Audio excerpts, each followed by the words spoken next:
नमो अरहन्ताणम् नमो सिद्धाणम् नमो आयर्याणम् नमो उवज्जायाणम् नमो लोये सव्वसाहुणम्।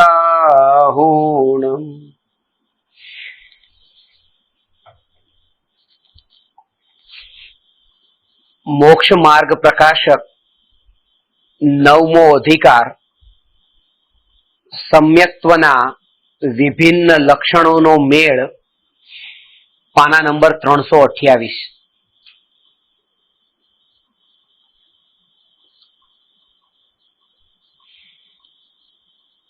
छेल्ला व्याख्यान में ये चर्चा करी थी कि शास्त्रों में सम्यक दर्शन की परिभाषा बे प्रकारे आपवामां आवी छे। मुख्य रूपे एक परिभाषा ये छे कि 7 अथवा 9 तत्वों यथार्थ श्रद्धान ने सम्यक दर्शन कहे छे अने बीजी परिभाषा ये छे निज आत्मानी यथार्थ श्रद्धा ने सम्यक दर्शन कहे छे। अने 7 तत्वनी साची श्रद्धानुं नाम सम्यक दर्शन छे। ए व्यवहार सम्यक दर्शन की परिभाषा अने आत्मानी साची श्रद्धा ने सम्यक दर्शन कहे छे। निश्चय सम्यक दर्शन की परिभाषा एम न मानवी। कारण के तत्वार्थ सूत्र की टीका में जे रामजी बापा की टीका है एमां तो खास आनो खुलासो कर्यो छे। ज्यारे तत्वार्थ श्रद्धानम सम्यक दर्शनम कह्युं ए सम्यक दर्शन ए निश्चय सम्यक दर्शन की परिभाषा है, व्यवहार सम्यक दर्शन नहीं। अने निश्चय सम्यक दर्शन नी ज आ बंने परिभाषा है, पण त्यां प्रयोजन कंईक अलग अलग है अने प्रयोजन ने लक्ष्य में राखीने परिभाषाओ निश्चित करवामां आवे छे। ए ज वातने विस्तारथी अहींया समजावे छे। अहीं 7 तत्वोना श्रद्धानो नियम कहो छो, पण ते बनतो नथी। कारण के कोई ठेकाणे परथी भिन्न पोताना श्रद्धाने ज सम्यक्त्व कहे छे। श्री समयसार कलशमां एकत्वे नियतस्य इत्यादि कलश छे, तेमां एम कह्युं छे के आ आत्मानुं परद्रव्यथी भिन्न अवलोकन तेज नियम थी सम्यक दर्शन छे। तेथी 9 तत्वनी संतति ने छोड़ी अमारे तो आ एक आत्मा ज प्राप्त थावो।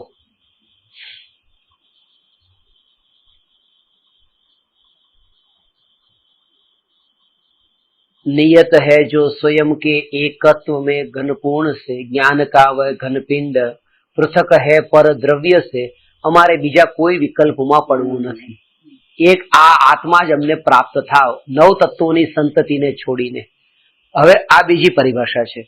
वળી कोई ठेकाणे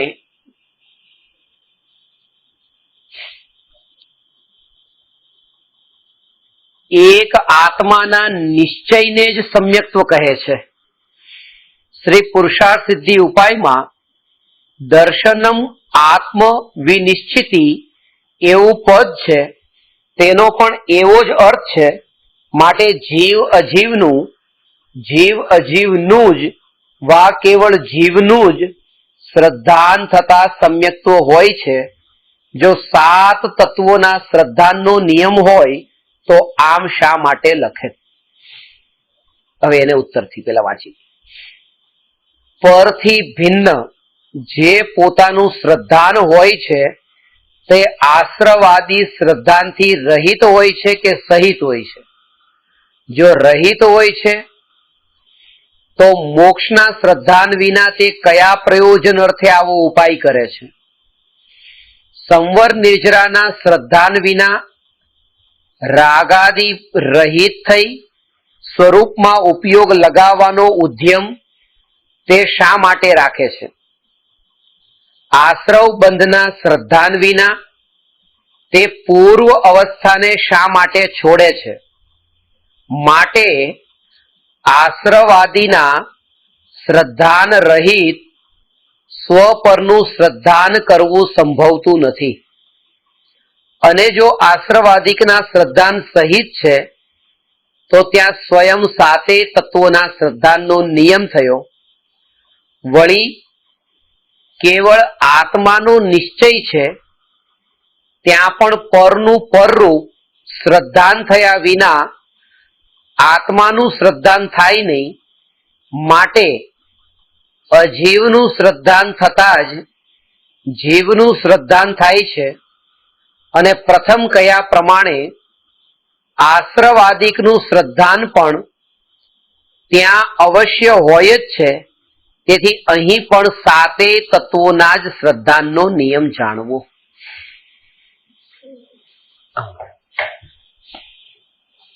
અહીંયા એક એ છે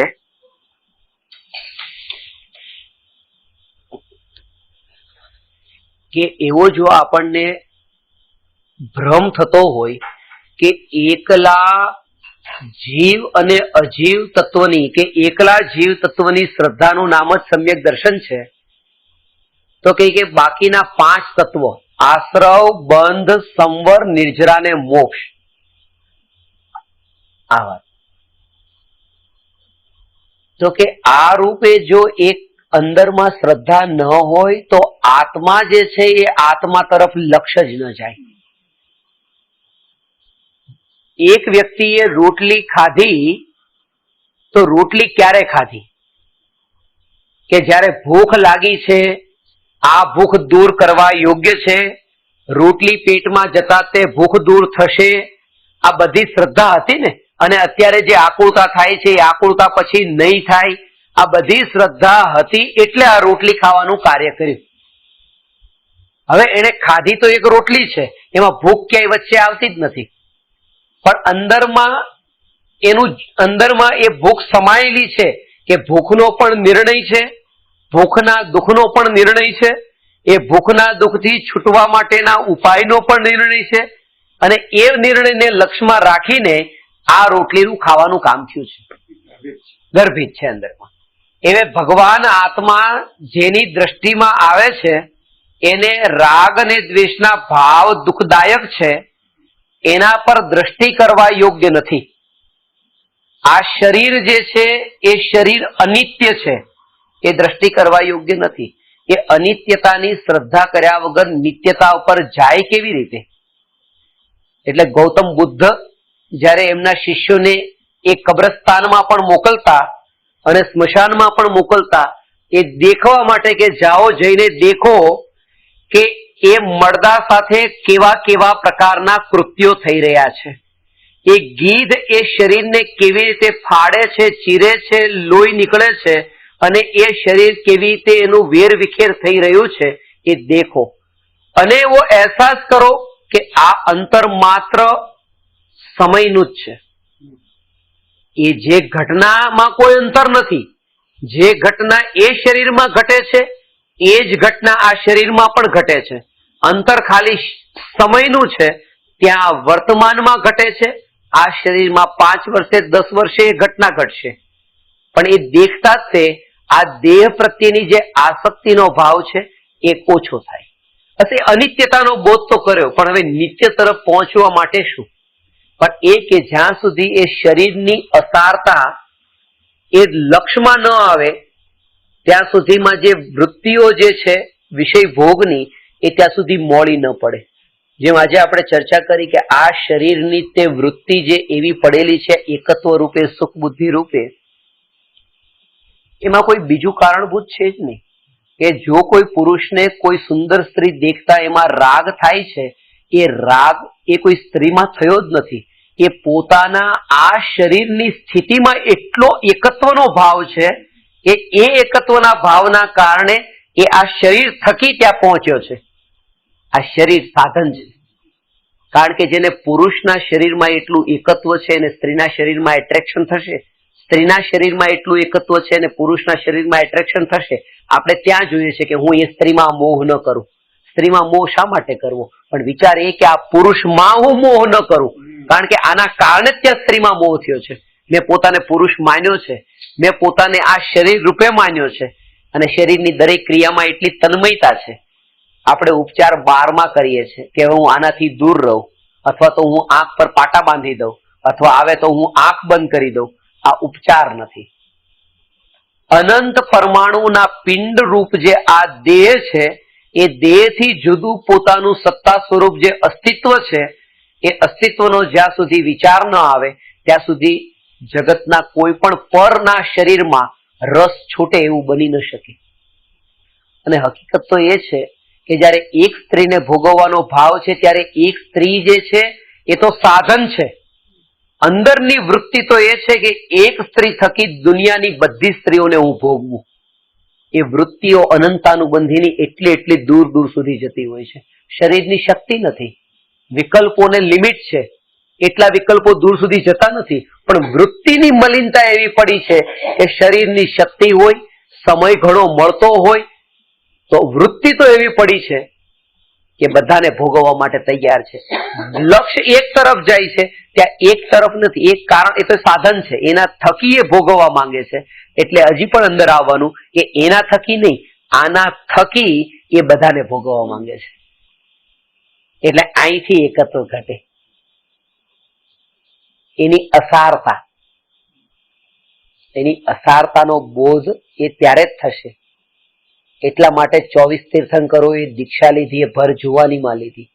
કારણ કે એક ક્ષણે જ તે હવે જે તમારા શરીરની જે સ્થિતિ એવી છે, બહારના ભોગ વૈભવો એવા છે, ત્યારે સમજણથી થયેલો નિર્ણય એના માટે કારણભૂત બન્યો છે કે બહારના સંયોગો તમને એનાથી દૂર હટાવી રહ્યા છે. એ ખબર આમ ન પડે ગડપણમાં, એ ત્યારે ભર જુવાનીમાં ખબર પડે. એટલે 24 તીર્થંકર માંથી એક પણ તીર્થંકરે ગડપણમાં દીક્ષા નથી લીધી. એ ભર જુવાનીમાં એ કસોટીના દિવસો હતા. આપણે એમ માનીએ છીએ કે ભોગ માટે જ શરીરની શક્તિની જરૂર છે, ત્યાગ માટે શું જરૂર નથી? એના માટે પણ જરૂર છે, વૈરાગ્ય માટે જરૂર નથી. એટલે જેટલી શરીરની હજી શક્તિ બચેલી છે એટલી શક્તિનો એમાં જ એ ઉપયોગ કરે છે, કે ચકાસે છે કે અંતરની વૃત્તિની મલિનતા હવે અંતરમાં કેટલી પડી છે, કેટલી નિર્મળ છે. એ જેનું થર્મોમીટર એ માપી શકાય છે. બહારમાં આવે ઉપયોગ કેટલો ભમે છે. હવે જે શરીરની ક્રિયા કરીએ, એ ક્રિયા, ભોજનની ક્રિયા, ચાલવાની ક્રિયા, બોલવાની ક્રિયા, આ બધી ક્રિયામાં રસ હવે કેવો પડ્યો, અનિત્યમાં કેવો રસ રહ્યો છે, એને હવે જુઓ. એને માપી શકાશે કયા કયા અનિત્યમાં કેવા કેવા પ્રકારનો રસ છે. ભોજન કરો છો તો એ ભોજન કેવી રીતે કરો છો? તમને એમ લાગે છે કે મને ભોજનમાં રસ છે જ નહીં. હવે બસ એક આત્મા જ પ્રાપ્ત થાય, ભોજનમાં રસ નથી, પણ આ શરીરને ટકાવવા માટે કરવું પડે છે, જે મજબૂરી છે. ખરેખર આ સ્થિતિ હોય તો એને માપજો કેવી રીતે આવું થઈ રહ્યું છે. જેમ દવાની આ ગોળી લીધી, એ લેવા માટે આ મજબૂરી છે, મજબૂરીથી લેવી પડે છે. એ ગોળી કડવી છે, એને તમે લીધી, પછી મોઢામાં મૂકી, પછી તમે એના ટુકડા કર્યા, પછી તમે એને થોડી જીભ પર મમડાવી, પછી એમાંથી કંઈક રસ કાઢ્યો, પછી એને તમે અંદરમાંથી આનંદ લીધો. કઈ નહીં, જેટલી જલ્દી એ અંદર પેટમાં જાય. જીભ પર તો નથી રાખવી, પણ મજબૂરી છે કે આના થકી અંદર જાય છે, બાકી કરવું શું? જ્યારે એ પૂરણપોળી, એ રસગુલ્લા, એ ગુલાબ જાંબુ એ પેટમાં જાય ત્યારે એવો વિચાર આવે અહીંથી હવે અંદર જાય. આમાં રસ નથી આવતો કે એને મમડાવવું, એને ચાવવું, એમાંથી જેટલું બને એટલો કસ કાઢવું. એને એમ કહેવાય કે હવે રસ નથી રહ્યો. આ શરીરને ભોગવવામાં હવે રસ નથી રહ્યો, વિષયોમાં હવે રસ નથી રહ્યો. શરીરની એ સ્થિતિને જ્યારે પણ આવી સ્થિતિ આવે છે, આપણે શું કરીએ છીએ? કૃપાળુ દેવના વચનામૃતમાં લખ્યું છે કે અમે તો બીમારીને આવકારીએ છીએ. કારણ કે બીમારીને અમે રિમાઇન્ડર માનીએ છીએ કે અમારી રિમાઇન્ડર છે. શરીરમાં બીમારી, મને કમરમાં દુખાવો થયો, પગમાં દુખાવો થયો, માથામાં દુખાવો થયો, તાવ આવ્યો, આવી નાની નાની પણ બીમારીમાં પણ એ તમને રિમાઇન્ડ કરે છે. એ રિમાઇન્ડર છે શું? કે તમે જાણનાર માત્ર છો. અને એ રિમાઇન્ડ કરે છે, આપણને રિમાઇન્ડ કરાવે છે કે આ શરીર આ તમારું નથી, આ તમારું માનવાનું નથી. ગુરુનો રોલ પણ એટલો જ છે. ગુરુ તમને શું કહે છે? ગુરુ કે છે આ શરીર તમારું નથી, તમારું માનવાનું નથી. અને બીમારી એ વાતને કહે છે કે આ તમારું નથી, પણ ગુરુ થર્ડ પર્સન થઈને સમજાવે છે કે આ તમારું નથી. અને બીમારી ફર્સ્ટ પર્સન કહીને એ કહે છે કે જો હું તમારી નથી, આ જો આ શરીર આ તમારું, હું તમારું નથી, એ શરીર આપણને કહે છે. તો જે ફર્સ્ટ પર્સન રૂપે આપણને બતાવ્યું તો એ તો ગુરુ જે હતા એનાથી પણ ઊંચો ગુરુ થયો. આ બીમારી, એ જે બીમારીએ આપણને રિમાઇન્ડ કરાવ્યું કે આમાં તમારું કઈ નથી, જો તમારા વિકલ્પોનું આમાં ચાલતું નથી. અને ગુરુ તમારા દ્વારે પ્રવેશ કરે છે, તમારા ઘરે આવ્યા છે. તમે આજ સુધી ક્યારે એવું તો નહીં જ કર્યું હોય કે ગુરુને તમે ભગાડ્યા હોય કે જલ્દી જાઓ અહીંથી. પણ લોકમાં આવું કરનારા છે કે બીમારી આવે તરત ગોળી લઈ લે છે કે જલ્દી જાય બીમારી. એ ગુરુ હતી. કૃપાળુદેવ કહે છે બીમારી અમારી ગુરુ છે, અમે એને આવકારીએ છીએ. કારણ કે ગુરુને તો આવકાર આપવાનો હોય, ગુરુને ભગાડાય થોડા. આપણે તો જેટલા જલ્દી ગુરુ જાય એટલું જલ્દી સારું. એવા સારા ડોક્ટરને શોધીએ છે કે જે ડોક્ટર એ ગુરુને ભગાડે. એટલા માટે કૃપાળુદેવની દ્રષ્ટિ એટલી દીર્ઘ હતી. અને એટલા માટે તે આપણા અનંતાનુબંધી કષાયના કારણે એક મચ્છર પણ શરીર પર બેસે તો ઉડાડી દેશું. કારણ કે વિકલ્પ અનંતાનુબંધીના છે કે મચ્છર કરડે તો મેલેરિયા થઈ જાય, ડેન્ગ્યુ થઈ જાય, મોત પણ આવી જાય. આ બધા કષાયના ઇન્ટરલિંક વાળા ભાવ અંદર પડેલા હોય છે. એ ટાઈમે આ ભાવ ન આવતો હોય કે મરી જઈશ, પણ અંદરમાં એ બધું પડેલું છે કે આ કરડે તો એના ફળમાં શું શું થવાનું છે એ બધું ત્યાં આપણે વિકલ્પમાં નથી આવતું, પણ વૃત્તિઓમાં પડેલું હોય છે. એનું ફળ આ બધું મળવાનું. ત્યારે એટલો વિચાર કરવા ક્યાં મોકો મળ્યો કે ડેન્ગ્યુ થશે, મેલેરિયા થશે, કે મરી પણ જઈશ, એ વિચાર નથી આવતો, પણ અંદર એ પડેલું છે. અને કૃપાળુદેવનું શરીર આખું ચાદરની જેમ મચ્છરોથી ઢંકાઈ જાય છે, પણ આવકારે છે. કારણ કે જ્ઞાની બીમારીને આવકારે છે. આ વાત બહુ ઊંચી વાત છે. એ ત્યારે જ થઈ શકે. એ રહસ્ય પણ ત્યારે જ સમજી શકાય જ્યારે શરીરની અનિત્યતા લાગીને અનિત્યથી જુદી પોતાની સત્તાની નિત્યતા લાગી. આફ્રિકામાં તો મોટા ભાગે આવું થાય. નજરની સામે આપણે ઘણી વાર જોતા હોઈએ છીએ. એક મોલમાંથી બહાર નીકળતા તે એક બેન પાસે પર્સ માંગ્યું. એક એવા ઊંચા એવા તાડ જેવા માણસ એને પર્સ ન આપ્યું, ત્યાં જ ગોળી મારી દીધી નજરની સામે. એટલે ત્યાં તો બધાએ મને કીધું કે અહીંયા તો જે માંગે તાત્કાલિક આપો.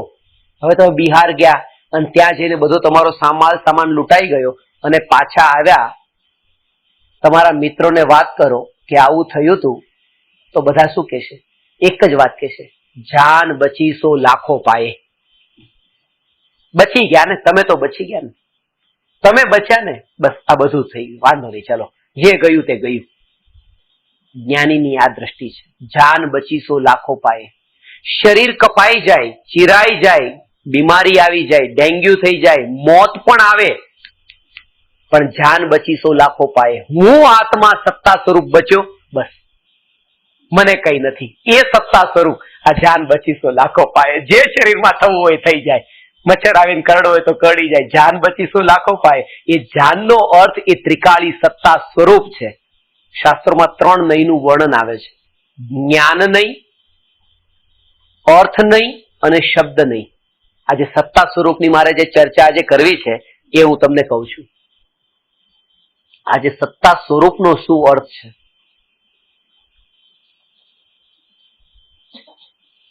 અને ગઈ વખતે પપ્પા પૂછતા હતા ને કે મૃત્યુની ઘડીએ કયો વિચાર આ સત્તા સ્વરૂપનો. સત્તા સ્વરૂપ એટલે કે હું જે ટકી રહેનાર. એને 3 રીતે સમજો કે આ પાણી છે, એક એ વસ્તુ. બીજું, પાણીને જાણવા વાળું જ્ઞાન, કે આ પાણી છે એમ જાણ્યું. એ જ્ઞાન જે છે ને એ જ્ઞાનને પણ પાણી કહેવાય. પાણીને જાણવા વાળું જ્ઞાન પણ પાણી છે.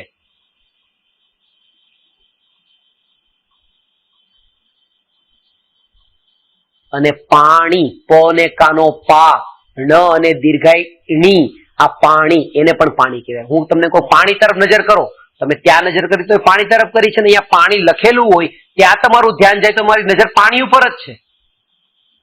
અને પાણીને જાણવા વાળું જ્ઞાન, એને પણ પાણી કહેવાય. જ્ઞાન નહીંથી જોવામાં આવે તો પાણીને જાણવા વાળું જે જ્ઞાન છે એ પાણી છે. અર્થ નહીંથી જોવામાં આવે તો પાણી નામની વસ્તુ એ પાણી છે. અને શબ્દ નહીંથી જોવામાં આવે તો પાણી નામનું જે શબ્દ છે એ પાણી છે. હવે આ વાતને આત્મા પર લો, શબ્દ નહીં, આ વાતને આત્મા પર લો કે આત્માને જાણવા વાળું જે જ્ઞાન છે એ પણ આત્મા છે. આત્મા જે છે એ પણ આત્મા છે, અને આત્મા શબ્દ લખ્યો છે એવા શાસ્ત્ર ત્યાં પણ આત્મા છે. પણ ખરેખર આત્મા શું છે? પાણી શું છે? પાણીને જાણવા વાળું જ્ઞાન પણ પાણી નથી, અને પાણીના શબ્દો પણ પાણી નથી. પાણી એ જ પાણી છે. એવી રીતે આત્માને જાણનારું જે જ્ઞાન છે કે આ આત્મા છે, એ જે જાણનારું જ્ઞાન છે આ આત્મા છે, એ પણ આત્મા નથી. અને જે આત્મા શબ્દ જે લખ્યો છે એ પણ આત્મા નથી. આત્મા એ જ છે જે સત્તા સ્વરૂપ છે.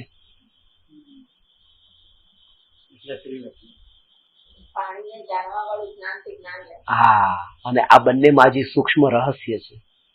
આત્માને જાણવા વાળું જે જ્ઞાન છે એનું નામ ભાવશ્રુત છે. આત્મા છે એવું કહેનારા શાસ્ત્રો છે એ દ્રવ્યશ્રુત છે. અને આત્મા જે છે એ આ ભાવશ્રુત અને દ્રવ્યશ્રુત બંનેથી જુદો છે. કારણ કે ભાવશ્રુત અને દ્રવ્યશ્રુત એ અનિત્ય છે અને આત્મા નિત્ય છે. આજે માનો કે હું આ પાણી છે એ વાત જાણવાનું ભૂલી જાઉં, પાણી છે એ વાતને જાણવાનું ભૂલી જાય, મારી નજર હટાવી લઉં કે અહીંયા પાણી છે, તો પાણી રહેશે કે નહીં રહે? એ તો સત્તા સ્વરૂપ રહેવાનું છે. એને મારા જાણવા ન જાણવાથી કોઈ મતલબ જ નથી. અને એ પાણી અહીંયા લખેલું હોય કે ન હોય, એને પાણીને શું સંબંધ છે? પાણી તો છે, કોઈ એને જાણે કે કોઈ એને લખે, કોઈ એને ન જાણે કે કોઈ એને ન લખે, એ તો જે છે તે તો છે. એવી રીતે હું ભગવાન આત્મા જે સત્તા સ્વરૂપ છું, એને જો જ્ઞાન પર્યાય જાણે તો પણ છું, ન જાણે તો પણ છું. શાસ્ત્રોમાં એનું વર્ણન હોય તો પણ હું જે છું તે છું, અને વર્ણન ન પણ હોય તો પણ જે હું છે તો એ તો હું છું જ તે. એ સત્તા સ્વરૂપ જે છે એ ભગવાન આત્મા એ દ્રષ્ટિનો વિષય છે. આ બે થી ગૌણ. એટલા માટે આવી પ્રતીતિ જ્ઞાનીને નિરંતર છે કે પાણી તરફ નજર નથી, પણ સત્તા સ્વરૂપ ત્યાં છે એવી પ્રતીતિ. હીરા ત્યાં ભલે મૂક્યા છે તિજોરીમાં બંધ કરીને, દિવસમાં ઓફિસ બંધ કરીને આવ્યા છે, રાતના એક પળ માટે વિચાર નથી આવતો, પણ પ્રતીતિમાં જેમ છે કે હું એને જાણું હીરાને તો જ હીરા ત્યાં છે એવું થોડું છે. એ તો છે, એ તો છે જ તે. જાણું કે ન જાણું, એને યાદ કરું કે ન કરું, એ સત્તા સ્વરૂપ છે, એની પ્રતીતિ છે, એ શ્રદ્ધા છે. એવી રીતે જ્ઞાનીને એ આત્માની યાદ પણ ન આવે ભોગના કાળે કે આ હું આત્મા છું, આ યાદ વારંવાર ન આવે, પણ એ પ્રતીતિ છે કે જે સત્તા સ્વરૂપ છે એ તો છે. અને એ સત્તા સ્વરૂપને આ જ્ઞાનની પણ અપેક્ષા નથી કે જ્ઞાન એના તરફ નજર કરે. એનું નામ સત્તા સ્વરૂપ. સત્તા સ્વરૂપનો અર્થ જે છે જે બિલકુલ પરથી નિરપેક્ષ છે, અનઅફેક્ટેડ. જગતથી તો અનઅફેક્ટેડ છે જ તે, પણ એને જાણવા વાળી પર્યાયથી પણ પોતે અનઅફેક્ટેડ છે. કારણ કે એ કહે છે કે મારી સત્તા મારાથી છે, મને જાણનારાથી મારી સત્તા નથી.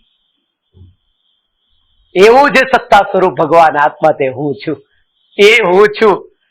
હવે આવું જે હું છું એ નિર્ણય કર્યો પર્યાય, એ નિર્ણય કર્યો પર્યાય, પણ ત્યાં જોર એને પર્યાય ઉપર નથી હોતું, જોર ત્યાં દ્રવ્યનું છે. જયારે એવો વિચાર આવે ને કે આ રીતે આ વિકલ્પ જ થયો ને, ત્યારે સમજવું કે હજી પર્યાયમાં રસ છે, વિકલ્પમાં રસ છે. બાકી જેને દ્રવ્યમાં રસ છે એને એ વિચારે નથી આવતો. આ રીતે વિકલ્પ જ કહેવાય ને, એ વિકલ્પ નથી આવતો. જેને દ્રવ્યનો રસ જાગ્યો છે એની આ વાત છે. સમજાણું? એટલે છઠાળામાં કીધું રુચિ શબ્દનો અર્થ આ બતાવ્યો. પરદ્રવ્ય તે ભિન્ન આપ મેં રુચિ સમ્યક તો ભલા હૈ. ત્યાં સમ્યક દર્શનની આ પરિભાષા બતાવી. પરદ્રવ્યથી ભિન્ન પોતાના આત્માના સ્વરૂપમાં જે રુચિ, એકત્વ, એનું નામ સમ્યક્ત્વ છે. એકત્વ એનું નામ સમ્યક્ત્વ છે.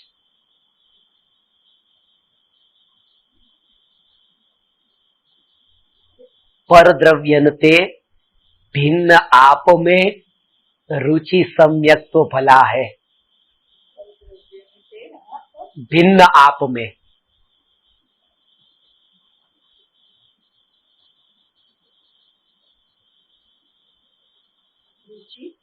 रुचि सम्यक तो भला है,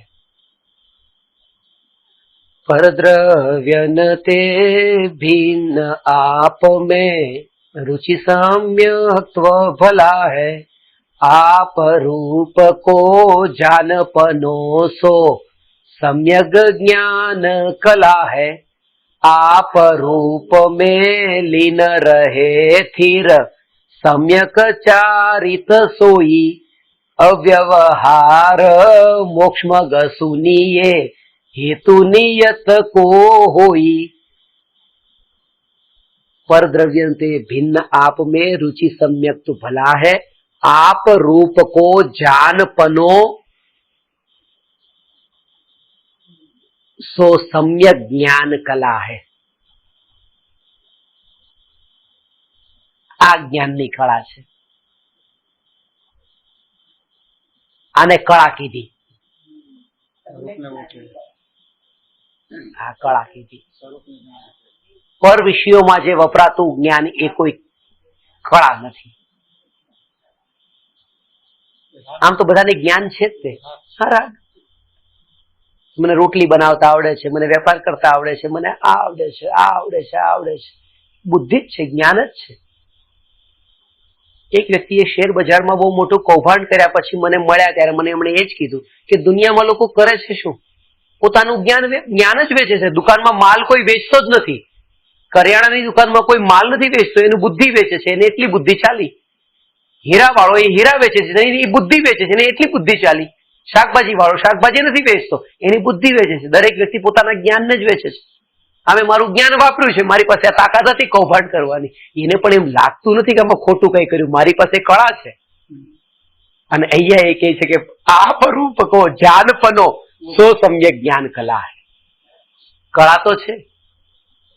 આ જગતને પૂર્વના દેશોમાંથી ખાસ કરીને ભારતમાંથી જેટલું વિશ્વને આપ્યું છે, પશ્ચિમના દેશોએ પણ વિશ્વને ઘણું બધું આપ્યું, પણ એમાં સૌથી મોટું આ જ અંતર છે,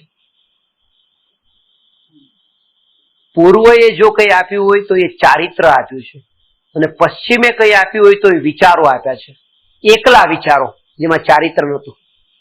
જે મોટા મોટા જે ફિલોસોફરો થયા છે એવા કેવા કેવા ઊંચા ઊંચા વિચારો આપ્યા। આ ત્રણે ત્રણ ત્રિપુટી તો હતા જ, સોક્રેટિસ, એરિસ્ટોટલ ને પ્લેટો,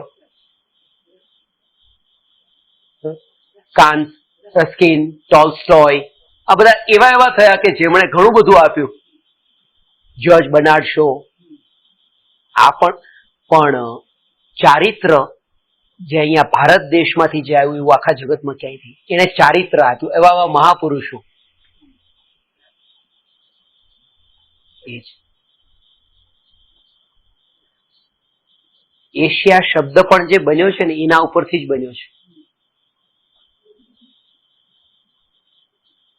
એશિયા શબ્દમાં પણ એશિયાનો અર્થ જ થાય છે ઉગતા સૂર્યનો દેશ।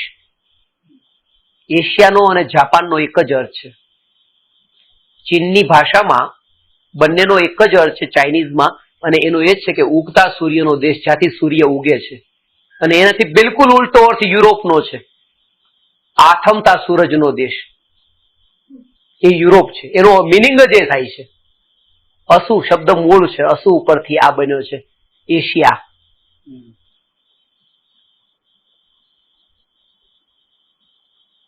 એટલે કે આ ભૂમિ પરથી આપણને અહીંથી ચારિત્ર મળ્યું છે, એટલે આ જે જ્ઞાનની જે કળા છે અંતરના જ્ઞાનની, એ પશ્ચિમના દેશોથી વિજ્ઞાન ઘણું મળ્યું, બહારની ભૌતિક શોધો બધી બહારથી ઘણી બધી થઈ, અંદરની શોધ એ બધી અહીંથી થઈ, અને એના કારણે आप रूप को जान पनोसो सम्यक ज्ञान कला है, અને હવે आप रूप में स्थिर रहे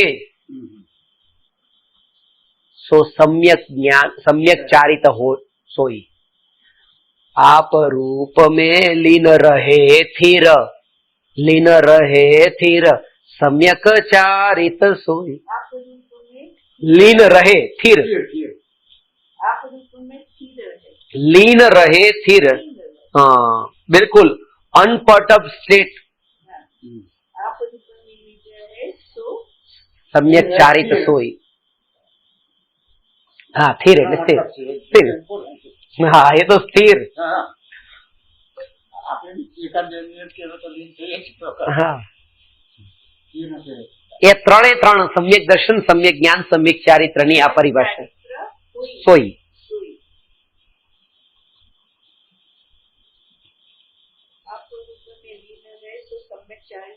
आप लूप में लीन रहे थिर सम्यक चारित सोई अव्यवहार मोक्ष मग सुनिये हेतु नियत को होई.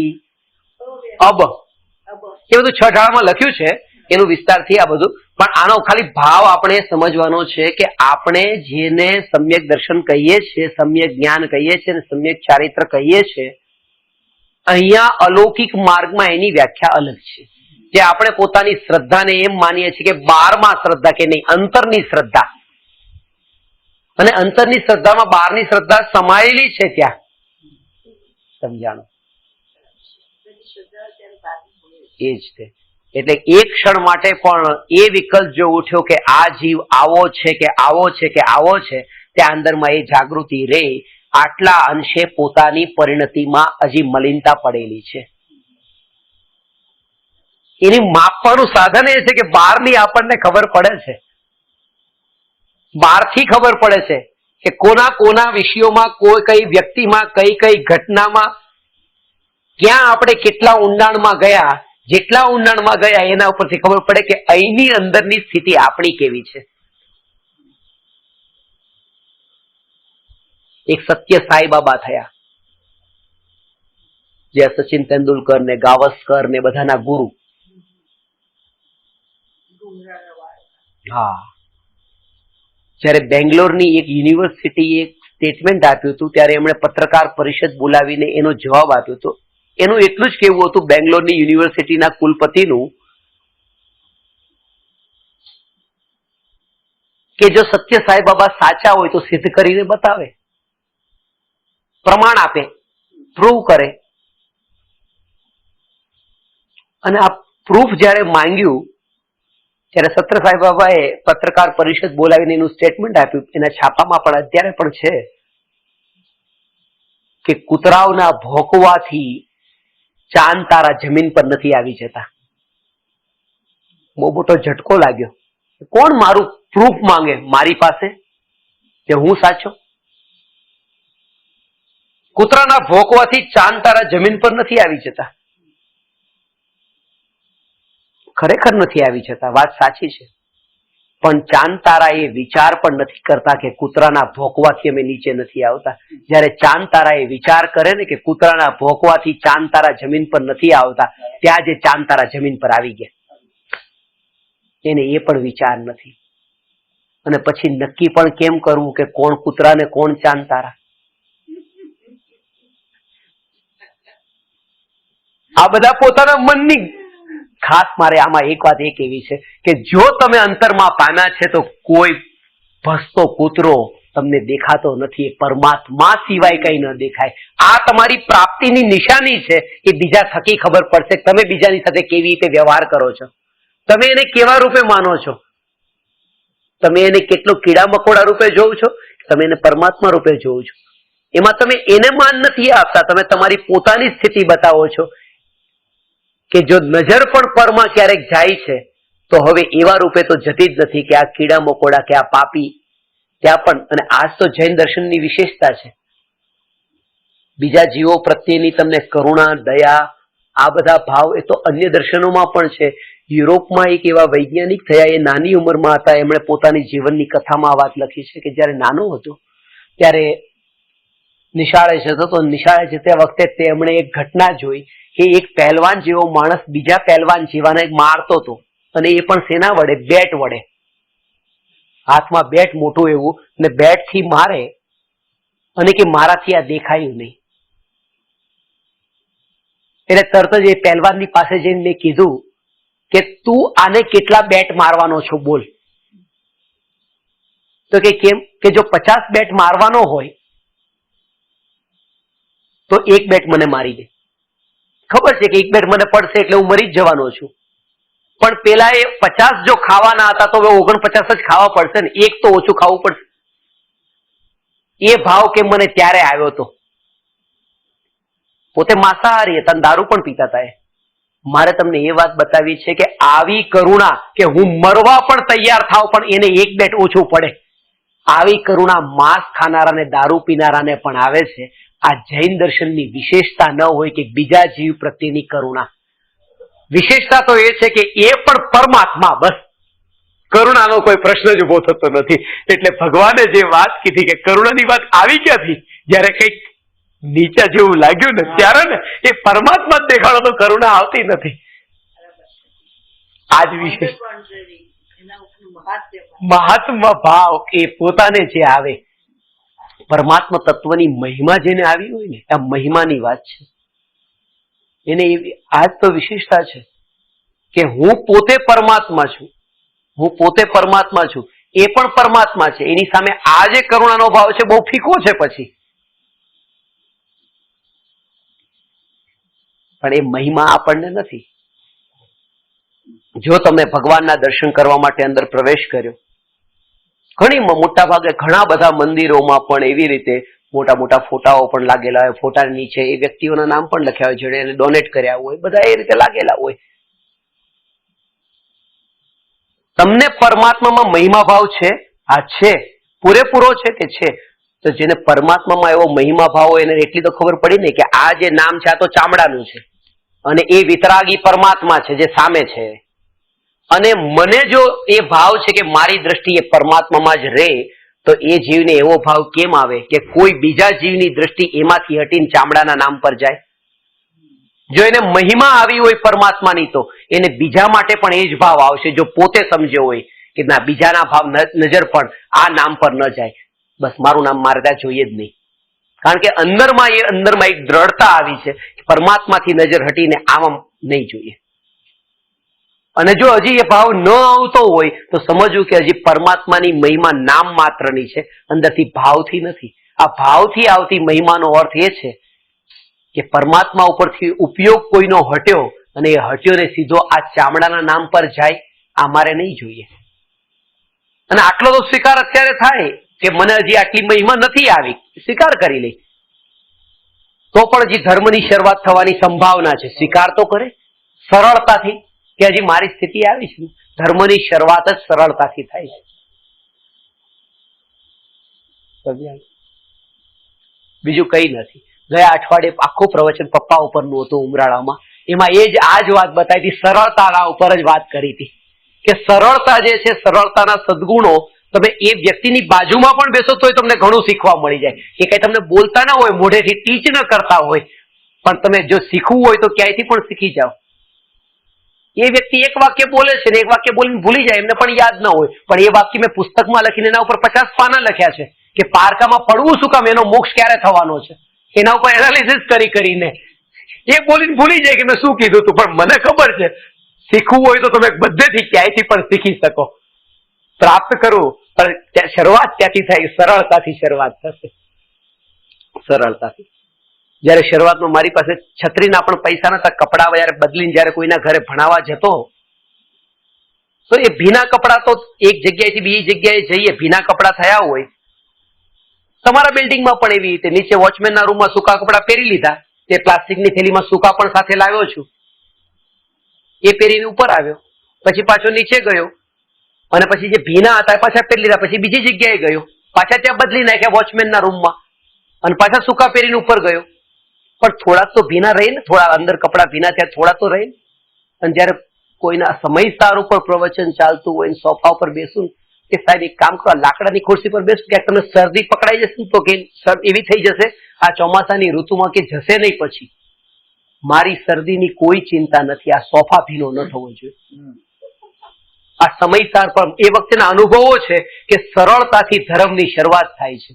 તમે કહેશો કે ઠંડી છે એટલે, પણ આજે રોમટા અત્યારે ઉભા છે ને, આ ઠંડીથી નથી, આ સરળતાથી શરૂઆત થાય છે. અને સરળતાથી શરૂઆત થાય અને સમયસારને ભણીને જો આટલી સરળતા ન આવે, કહી દે ને કે સાહેબ આ સોફા ભીનો થશે, આમ કહી દે, પણ તમને શરદી પકડાઈ જશે ને તમારા કારણે થઈને આ કહીએ છીએ ને, અમને તમારી બહુ ચિંતા થાય છે ને, આવું કપટ કેમ જોઈએ? સમજાણું? આ મને મહિમા તમારી એટલે છે, સરળતા જે છે. જો આવું છે ભાઈ અમારી પાસે, જેટલી ચાદર હોય એટલી ખેંચવાની. અમે તો આવા છીએ, જે છે તે છે. ગજુ હોય એટલું ખેંચવાનું, બસ પતી ગયું. સરળતાથી શરૂઆત થાય છે. ગયા અઠવાડિયે મારી બોટલ પાણીનો, ગુરુવારે થેલો સાથે હોય, પાણીની બોટલ અંદર જ હોય. બોટલ ત્યાં બિલકુલ પેક છે, એ ખોલી નથી, મોટા ભાગે ખોલેલી ન હોય. એ મળી હતી આમના ટ્રેનમાં મળી હતી ને પડી રહી હતી અંદર, યાદ જ નતું આવ્યું. તો ગુરુવારે હવે એમાં શાસ્ત્ર હતા એટલે નીચે ન મૂકી અને એક જગ્યાએ આવી ત્યાં સોફા જેવું ત્યાં મૂકી અને આમ બોટલ એ થેલો આડો પડી ગયેલો. બોટલ પણ આડી હતી પણ પેક હતી. ધરતાજી ભાઈ બોલે તમારી કે બોટલ કે તૂટી જશે ને ખુલી જશે તો કે બેગ ભીનો થઈ જશે કે. મેં કીધું મારો બેગ વોટરપ્રૂફ છે સાહેબ, પણ કે મારો આ સોફા વોટરપ્રૂફ નથી કે. પણ પહેલા જ કીધું કે આ સોફા પલળી જશે તો. આ શા માટે આ વ્યભિચાર કરવાનો, આ દમ પણ શા માટે કરવાનો? અને એ છે આ વચનામૃત ભણવા બેઠા કૃપાળુ દેવનું આ ગયા ગુરુવારનો સત્ય કિસ્સો છે, એટલા માટે આ કહું છું કે સરળતા જોઈએ બસ. મધ્યસ્થતા, આ સરળ પણ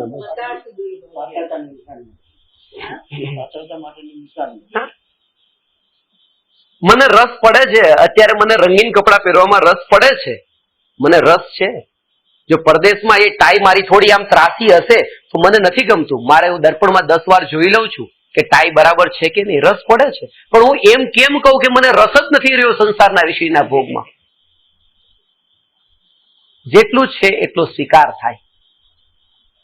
તબિયત ખરાબ છે, ખાંસી થઈ ગઈ છે, કેટલાય લોકોના ફોન, સાહેબ તમે આવતા નહીં, તમારી બહુ ચિંતા થાય છે, તમે આવતા નહીં, તમે તબિયત સાચવજો. ત્યાં મારી ચિંતા થતી આવું કે તબિયત સાચવજો, ચિંતા થતી એ કે તમે અહીંયા આવી જાઓ, અમે તમારી ધ્યાન રાખશું, સારવાર કરશું. પણ ના, કે અમારે ત્યાં આવીને ક્યાંક માંદા બાંદા પડે અહીંયા અમારા ઉપાધિ ક્યાં? તમારા ઘરે કોઈ મહેમાન આવે ને માંદા ન પડે એની તમને એટલી ચિંતા નથી જેટલી તમારા ઘરે માંદા ન પડે એની ચિંતા છે. એના ઘરે માંદા પડે એમાં એટલી ચિંતા નથી થતી, કારણ કે એમાં કંઈક આપણી રિસ્પોન્સિબિલિટી આવી જાય છે મારા ઘરે, અને આ ઘર સાથે મારા પણ ઉમાન્યું છે એટલે આ બધા અનંતાનુબંધી સંબંધી કશાયો પણ ઉભા થવાના છે કે આ ઘરે કોઈ માંદો ન પડે. કૃપાળુદેવના વાક્યો છે ને વચનામૃતમાં, અમુક વાક્યો એટલા નાના છે, ટૂંકા છે, પણ ભાવ એટલા ઊંડા છે.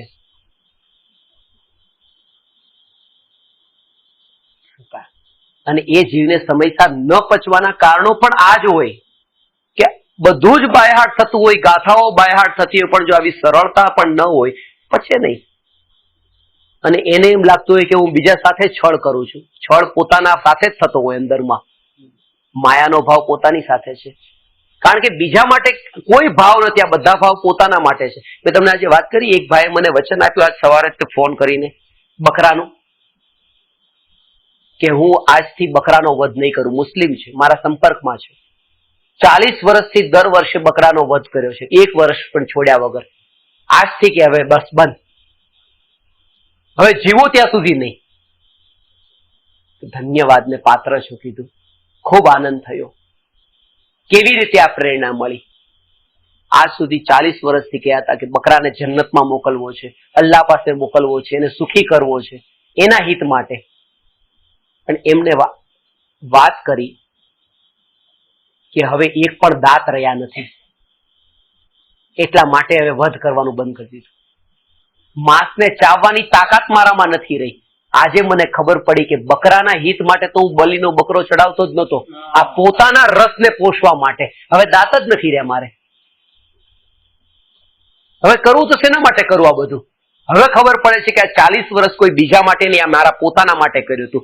આ અપરાધની હવે મારે સજા કેવી ભોગવવી પડશે, આમાંથી મને બહાર લાવો. આ સવારે જ એક જગ્યાએ પ્રવચનમાં હું એમને લઈને ગયો હતો, એમને ભાવ આવ્યો. ભલે આજે ઈદ હતી પણ પ્રવચન સાંભળ્યું એમણે.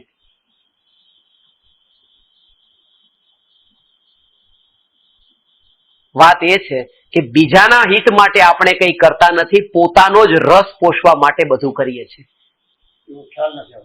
એવો ખ્યાલ નથી આવતો.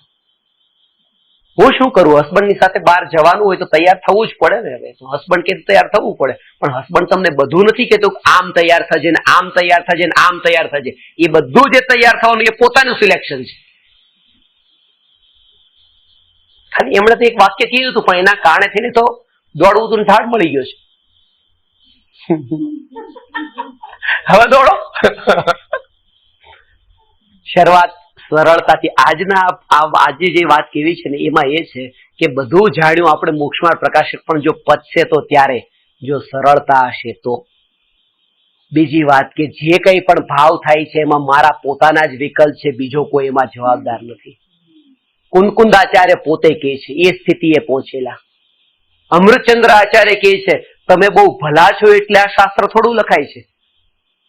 મારી પરિણતિ એવી મલિન છે એટલે આ શાસ્ત્ર લખાય છે. તમારા હિત માટે આ શાસ્ત્ર થોડું લખાય છે. તમારા હિત માટે લખાતું હોત તો એક એક પાનાનું કલેક્શન કરે, કે જેટલા પાના લખાયા, તાડના પાન પર લખાયું એ બધાનું કલેક્શન કરે અને તમને સીધું જ તમારા હાથમાં આપે ને કે આના પણ બીજા બધા પાના હજી કરાવરાવો, ઝેરોક્સ જેવું કરાવો.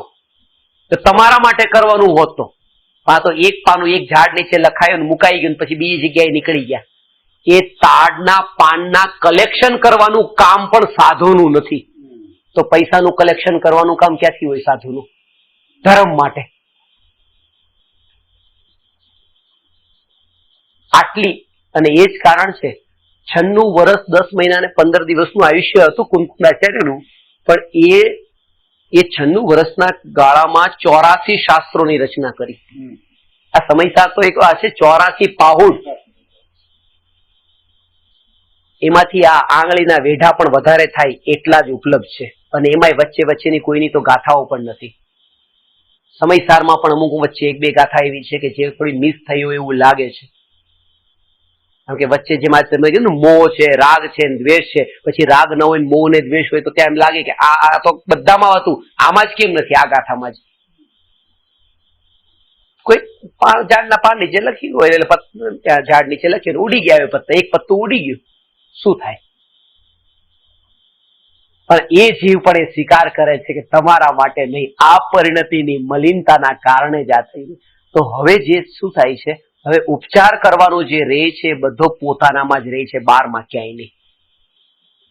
હવે પરિવર્તન ક્યાંય બહારમાં કરવાનું રહેતું જ નથી. હવે જે છે બધું પોતાનામાં. એટલે મહાવીર ભગવાને જેટલો મનુષ્યને રિસ્પોન્સિબલ, જવાબદાર બતાવ્યો છે એવો જગતમાં કોઈ નહીં. કોઈએ કીધું કે પરમાત્માની ઈચ્છા હતી, આમાં તમે ક્યાંય છો જ નહીં, એટલે બસ આપણે બેદરકાર થઈ ગયા. કોઈ કઈ કર્મના ઉદય આવું કરે છે, આમાં હું કઈ કરતો જ નથી, ત્યાં બેદરકાર થઈ ગયા. ભગવાને કીધું આમાં બધે તમે જ છો, મૂળ તમે છો, જવાબદાર છો તમે. એટલે બહાર નીકળવા માટે પણ ઉપચાર તમારામાં જ શોધવાનો છે, બહારમાં નહીં.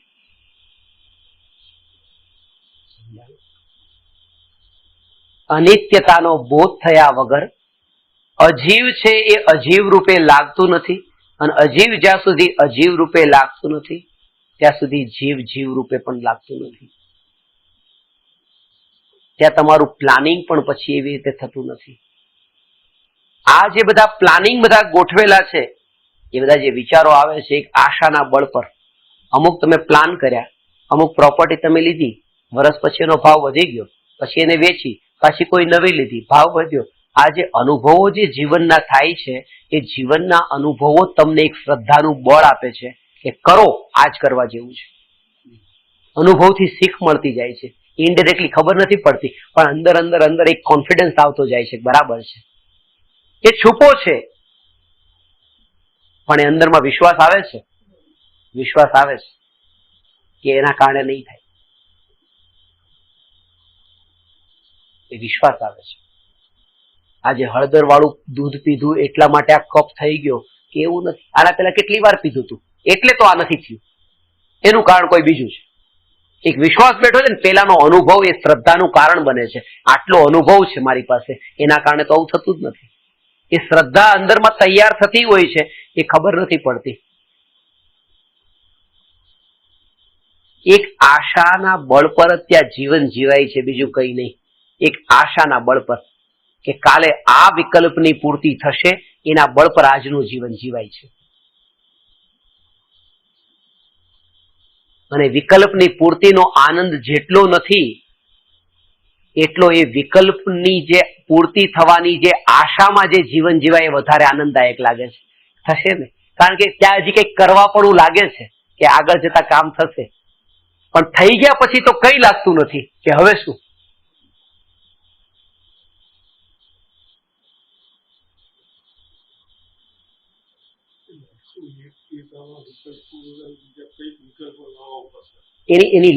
એટલે જ તે એટલા માટે જ તે કે જે ભોગની શરૂઆત થઈ એ ભોગ વાળો વિકલ્પ લો અને એ ભોગનો અંત થયો એ વિકલ્પ લો અને બે વિકલ્પને બાજુ બાજુમાં રાખો. આ વિકલ્પથી ભોગ શરૂ થયો હતો, આ વિકલ્પથી ભોગનો અંત થયો.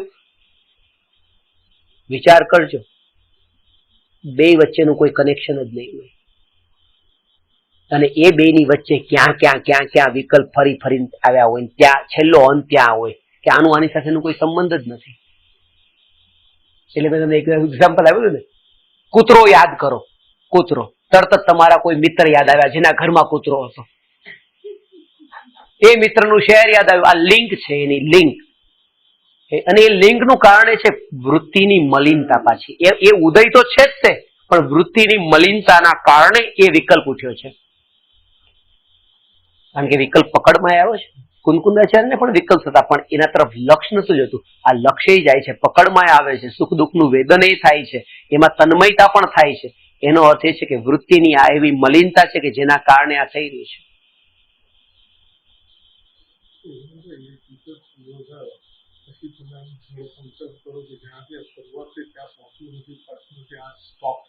થાય, આવું પણ થાય. એક વિકલ્પ થયો એ પૂરો થયો, હવે ત્યાં પહોંચવું નથી. પણ એ આ જે વિકલ્પ એ પૂરો થયો ને, એ પૂરો થયો એમાં જ અસારતા લાગે. હવે પછીની અસારતા ન લાગે. આ પૂરો થયો એમાં અસારતા લાગે તો થઈ શકે. એનો અર્થ શું થયો? આ વાત એના જેવી છે કે તમારું રૂપ ઘણું સુંદર છે, પણ તમારું રૂપ તો એ કામદેવની આગળ કઈ નથી. તમારી સંપત્તિ ઘણી છે, પણ ચક્રવર્તી આગળ તો કઈ નથી. એમ નહીં, ચક્રવર્તીની બરાબરીમાં કઈ નથી એટલે મારે આ નહીં જોઈએ, એમ નહીં. પણ આ જે છે એમાં જ એવો બોધ થયો છે કે આમાં હવે સાર નથી લાગ્યો. એ એટલે સુધી આગળ તો વિચાર જ નથી. હવે તો જે છે એમાં જે ઘટિત કરે છે, અને શરૂઆત ક્યાંકથી તો કરશે. શરૂઆત ક્યાંકથી કરશે એનો અર્થ એ છે આ સડનલી નહીં થાય. તમે એકવાર અભ્યાસ એવો કરી જો આ જે કાળમાં છો ને, એટલા માટે કે જો તમે આ રીતે જેમ નિયમ રાખ્યો છે ને કે 2 કલાક સ્વાધ્યાય કરવો, એવી રીતે એક દિવસ આખો રાખો. પશ્ચિમના દેશોમાં તો આ દિવસ મનાવાતો હતો ને, અત્યારે પણ અમુક દેશોમાં તો મનાવે. આજે સન્ડે જે છે, સન્ડે હોલિડે કહેવાતો. એ હોલિડે નો મતલબ એ હોલિડે હતો, પવિત્ર દિવસ હતો. આપણે હોલિડે એટલે રજા માની લીધો, રજાનો દિવસ. એ ચર્ચમાં જાય છે ને નિયમથી બધા પોતાના, અને દરેકના હાથમાં બાઇબલ હશે. ભલે પોકેટ વાળું બાઇબલ પણ સાથે રાખીને જ જશે. એમ નહીં કે આપણે શેર કરી લેશું. એ નિયમથી આખો દિવસ એના માટે. તો એ આપણે એનાથી એક દિવસ શરૂઆત કરે. તમે જો વેપારમાં તમે એટલો સમય આપો છો તો તમને એમ લાગે 2 દિવસ તો મારે અઠવાડિયામાં આ બધામાંથી નિવૃત્ત થવું છે. પણ ત્યાં એક અંદરમાં કે થોડીક લિંક તૂટી જાય તો પછી જામે નહીં. લિંક ન તૂટવી જોઈએ. એવું જ અધ્યાત્મમાં છે. અધ્યાત્મમાં એકવાર લિંક તૂટી ગઈ ને તો પછી જામે નહીં.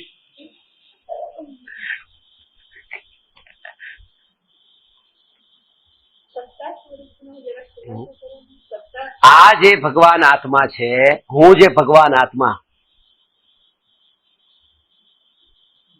જે સત્તા સ્વરૂપ છું, આમાં પણ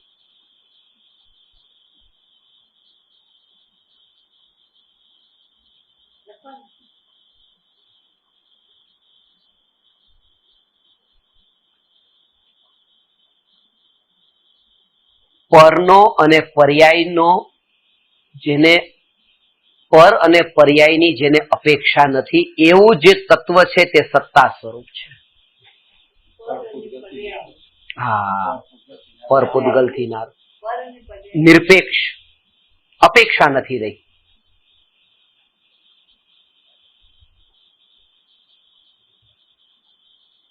જે છું તે છું. એટલે જ્ઞાનથી જ્ઞાયક સુધીમાં છેલ્લે તમે આ લખ્યું છે ને ખોલા, એમાં જે અનુવાદ કર્યો એમાં કે તમે તમારું બેંક બેલેન્સ કઈ છાપામાં છપાવવા માંગો છો, એ ઇન્કમ ટેક્સ વાળાને ઘરે બોલાવા છે આ બધું બેલેન્સ બતાવીને કે પોતાની સંપત્તિ બતાવીને? એટલે મારો કહેવાનો કે તમે કોઈને બતાવો તો તમે સંપત્તિના સ્વામી છો એમ નથી. છો તે છો, એ સત્તા સ્વરૂપ જેની કોઈ પરની અપેક્ષા નથી. કોઈ તમ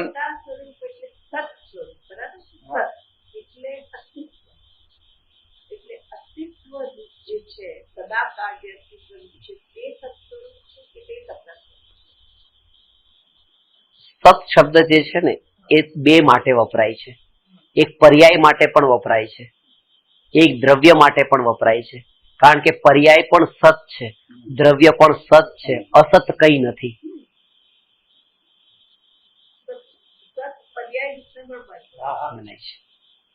દ્રવ્ય ત્રિકાળ સત છે, પર્યાય ક્ષણિક સત છે. સત તો છે, અસત નથી. સત છે પણ પ્રભુ જે ક્ષણિક સત છે એનું ત્રિકાળ સત ન હોવું એ અપેક્ષા એને અસત કીધું છે.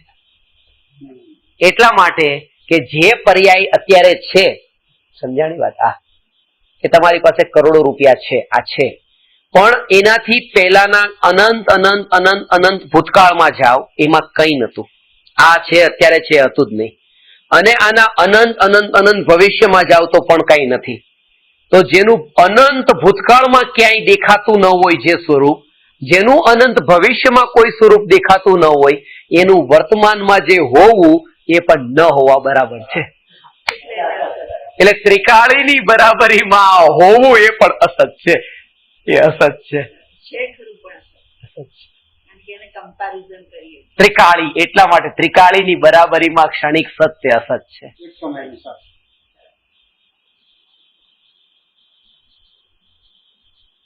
એટલે અને અહીંયા જે સત્તા શબ્દ વાપર્યો છે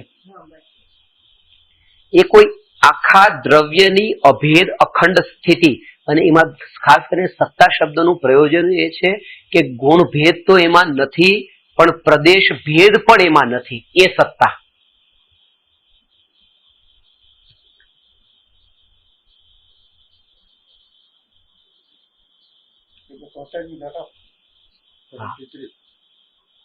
અહમ એકો ખલુ શુદ્ધો.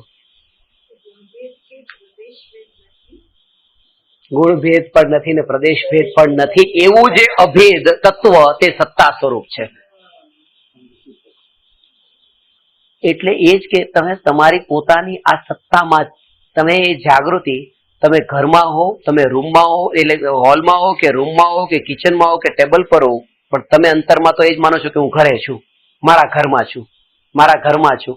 એ ઘરમાં છું એ છે એને પ્રદેશ ભેદની બાધા નથી લાગતી કે હું અહીંયા હોઉં તો ઘરમાં છું, અંદર હોઉં તો ઘરમાં નથી, ત્યાં હોઉં તો ઘરમાં છું.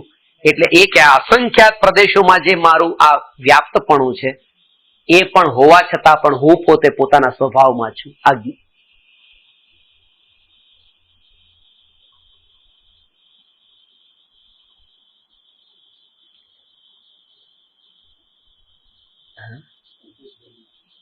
ત્યાં તો એટલો અત્યારે જેટલો રસ પડે છે આ અનિત્યતામાં, આ ક્ષણિક સતમાં, બહારના સતમાં,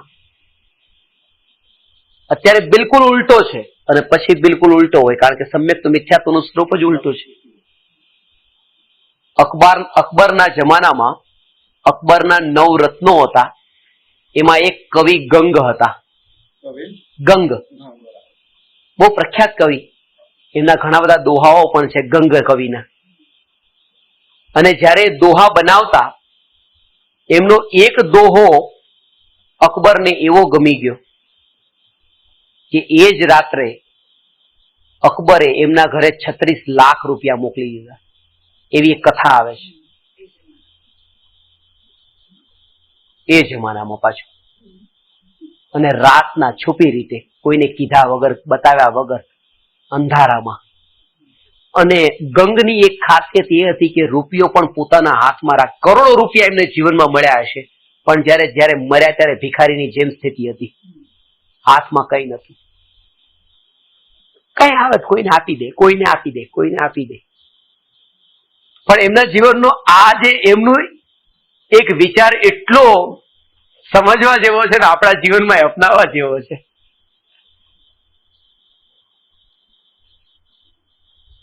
જ્યારે પણ કોઈ એમના વખાણ કરે કે અરે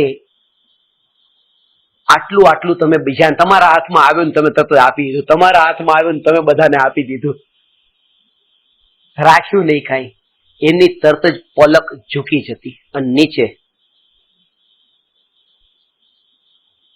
ઉદાસ ભાવે, નજર નીચે છે, પલક ઝૂકી ગઈ છે ઉદાસ ભાવે. ત્યારે લોકો કહે કે આવું કેમ, તમે કઈ સાંભળો છો કે નહીં? કે સાંભળું તો છું, પણ જેવી રીતે કોઈ વ્યક્તિએ કોઈનું ખૂન ન કર્યું હોય અને એના ઉપર આરોપ મૂકવામાં આવે તો એની હાલત કેવી થાય? બિલકુલ ઉદાસ થઈને બેસી જાય ને કે આ મારા ઉપર આ આરોપ ક્યાં આવ્યો? તો એ કે અત્યારે મને એમ લાગે છે કે આ બધાને મળ્યું એ તો એના કિસ્મતથી મળ્યું, પણ આ બધો આરોપ મારી ઉપર ક્યાં નાખ્યો કે તમે આપ્યું એટલે કે મારી આ સ્થિતિ આમ થઈ જાય છે કે મારે શું કરવું, કે આ બધું મારા ઉપર આરોપ મૂકી દો છો. અજ્ઞાનીને ઉલટો અંદરમાં આનંદ આવે. ત્યાં એટલું કે ત્યાં પાપ માટે એવું લાગે કે મારા ઉપર આવો આરોપ ક્યાં મૂકો છો ભાઈ તમે? એ ગંગને આવા કામ માટે આરોપ જયારે આવતો ત્યારે પલક નીચે ઝૂકી જતી હતી. આ નવરત્નમાં એક આવો આરોપ મારા ઉપર ક્યાં મૂકો છો કે જે કઈ મેં કર્યું જ નથી એ મારા ઉપર નાખો છો કે તમે કર્યું? મેં તો કઈ કર્યું જ નતું, કરનાર હું કોણ છું? અને ખરેખર એ જ જો જાગૃતિ રહી ને, હું છું જ નહીં. આ પ્રકૃતિમાં જે તમે પોતાને જો માન્યું, મારી કઈ સ્થિતિ જ નથી, એક માનતા, મારું કઈ ગજું નથી. આજે જો મને 2 ટાઈમની રોટલી કોઈ તમે આપી તો મારી તો એ લાયકાત જ નથી કે હું મને આ રોટલી મળે, હું તો એને લાયક પણ નથી. ધન્યવાદ. આટલો તો જેનો વિનય ભાવ જેનામાં પ્રગટ્યો. મારી શું તાકાત કે મને રૂપિયો પણ મળે, પણ આટલા લાખો રૂપિયા જો મળે છે તો એ તો ઘણું ઘણું થઈ ગયું. મારી તો કોઈ પાત્રતા જ નથી એવી કે એવો વિનય ભાવ અંતરના ભાવથી જો હોય. એક ગવિ ગંગને હતો, મારી શું લાય, અને કોઈ પાસે માંગ્યું નહીં, કારણ કે એમના જીવનનો સિદ્ધાંત હતો માંગવાથી જ્યારે મળે, તમે કોઈ વસ્તુ માંગીને મળે પતી ગયું. માંગવાથી તમને મળશે અને આપનારો તમને આપશે, પણ અંદરમાં એને એ ભાવ છુપો પડ્યો જ હશે. જ્યારે માંગવાથી કોઈ વસ્તુ તમને મળે ત્યારે આપનારાને એમ લાગે છે કે મારી પાસેથી કંઈક છીનવાઈ રહ્યું છે, કંઈક લૂંટાઈ રહ્યું છે, કંઈક પરાણે કોઈ ખેંચીને લઈ જાય છે. માંગવાથી તો મળશે પણ ત્યાં એ ભાવ અંદર છુપો હશે. એટલે માંગ્યા વગર જે મળે એને સ્વીકાર કરી. અને આ જે કંઈ પણ મળે એમાં એક માંગ્યા વગર એટલે વિકલ્પ તમારો નહીં જોડો. કહેવાનો અર્થ એ હતો સહજ રૂપે જે ચાલે ને ચાલવા દો. વિકલ્પ ભેળવ્યો કે મને આટલું હજી જોઈએ છે, પતી ગયું. કારણ કે માંગવાથી મળ્યું એટલે સમજવું કે જાણે આમ કરીને મળ્યું. આ વિકલ્પ કોઈ બીજા પાસે નથી માંગવાનું, પણ આ પોતે જ તે વિકલ્પ કરીને છે કે મારે આ બિઝનેસમાં મને આ મળશે ને આ મળશે. એ વિકલ્પ પણ કોઈ પાસે તો માંગ્યો જ છે, વિકલ્પ કરીને માંગ્યો છે. વિકલ્પ પણ નહીં જોઈએ. એવું લાગે છે 7 તત્વની નહીં જોઈએ, આત્મા જ જોઈએ. આત્મા જ જોઈએ. નિર્વિકલ્પ.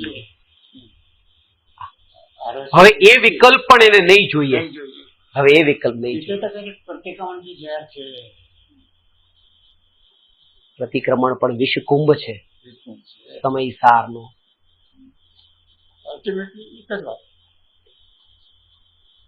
છેલ્લે કહે છે પ્રતિક્રમણ વિષકુંભ છે. પ્રતિક્રમણ વિષકુંભ છે. અને એ પણ એમાં જ બતાવ્યું છે, એ વિષકુંભ છે એની પછીની જ ગાથામાં કે પ્રતિક્રમણ અમૃત કુંભ છે. એટલા માટે તમારે કોઈને સોરી બોલવું પડે કઈ સારી વાત થોડી છે. એ ક્યારે બોલવું પડ્યું કે જયારે તમે આવી ભૂલ કરો છો ત્યારે ને, તો કઈ કોઈ સારી વાત નથી કે માફ કરજો માફ કરજો માફ કરજો એટલે આ પ્રતિક્રમણ કરવું પડે. એ ઝેરનો ઘડો છે કે આવું કરવું પડ્યું ત્યારે પ્રતિક્રમણ કરવું પડ્યું ને. અને જો હવે ભૂલ થઈ જ ગઈ છે તો એ ઉપાય છે આ પ્રતિક્રમણ. એટલા માટે પ્રતિક્રમણ અમૃત કુંભ છે. કરવું પડે એ સારી વાત નથી એટલે વિષનો કુંભ છે, અને કર્યા પછી ભૂલ થઈ ગયા પછી એક ઉપાય પણ છે. એટલા માટે આ અમૃત કુંભ છે. અમૃત કુંભ છે.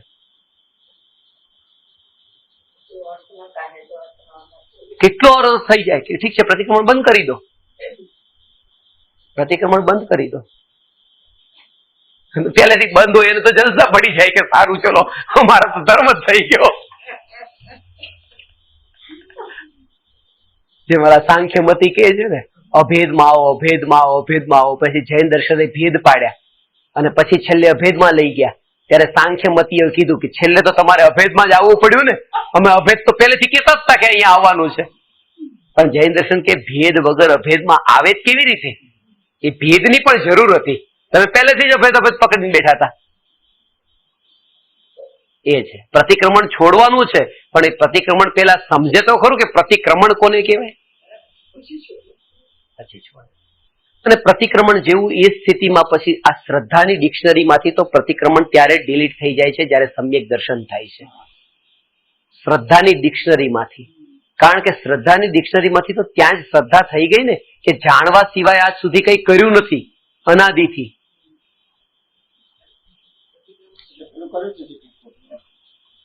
આજ સુધી જો કોઈ ભૂલ કરી જ નથી તો પ્રતિક્રમણ શેનું? ભૂલ હોય એનું પ્રતિક્રમણ. એટલે એક ઇન્દ્રિયને માર્યા, બે ઇન્દ્રિયને માર્યા, 3 ઇન્દ્રિયને માર્યા, એનું પ્રતિક્રમણ છે જ નહીં. એનું પ્રતિક્રમણ છે જ નહીં. કારણ કે મેં આજ સુધી કોઈને માર્યા જ નથી. કોઈ જીવ મરતો જ નથી. મરે તો હું મારું ને. બધા જીવ તો નિત્ય છે, અમર છે, અજર અમર છે, તો કોઈને માર્યા જ નથી. પણ એ કે મેં આ આત્માને એકેન્દ્રિય, બે ઇન્દ્રિય, 3 ઇન્દ્રિય, 4 ઇન્દ્રિયમાં ભટકાયો એ બદલ પ્રતિક્રમણ. એકેન્દ્રિયને માફી એટલે હે આત્મા મને માફ કરજે, હું તને એકેન્દ્રિયમાં લઈ ગયો. હે આત્મા તું માફ કરજે, હું તને 2 ઇન્દ્રિયમાં લઈ ગયો. એમાં જેટલા બધા ભેદ બતાવ્યા છે ને બધા અહીંયા લેવાના છે. પણ ત્યાં પછી વાત તો એ છે કે આજ સુધી મેં કોઈ શરીરને ગ્રહણ જ કર્યું નથી, શરીરથી તો જુદો છું, તો પછી આ પ્રતિક્રમણ રહેતું નથી. તો શું કે આજ સુધી હું એકેન્દ્રિય થયો જ નતો, પણ મેં એકેન્દ્રિય માન્યો એ બદલ મને માફ.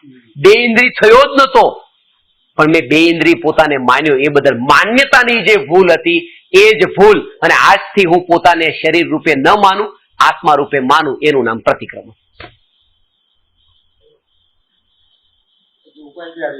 ઉપાય આવી ગયો, asli પ્રતિક્રમણ થઈ ગયું.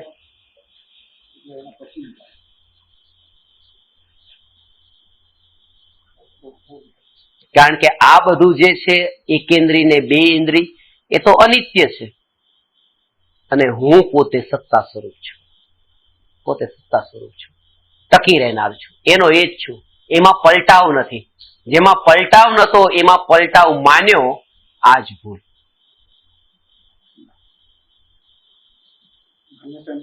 એટલા માટે સમ્યક દ્રષ્ટિને શું થશે એની ચિંતા નથી. શું થશે એની ચિંતા નથી. આ ચિંતા તમારા જીવનમાં પણ ક્યારેક એવી પરિસ્થિતિ આવે અને ચિંતા થાય ત્યારે આ એક સૂત્ર યાદ રાખી લેજો કે તમને એ ચિંતા થાય કે શું થશે, શું થશે, શું થશે, હવે શું થશે, ત્યારે આ સૂત્ર યાદ રાખવું.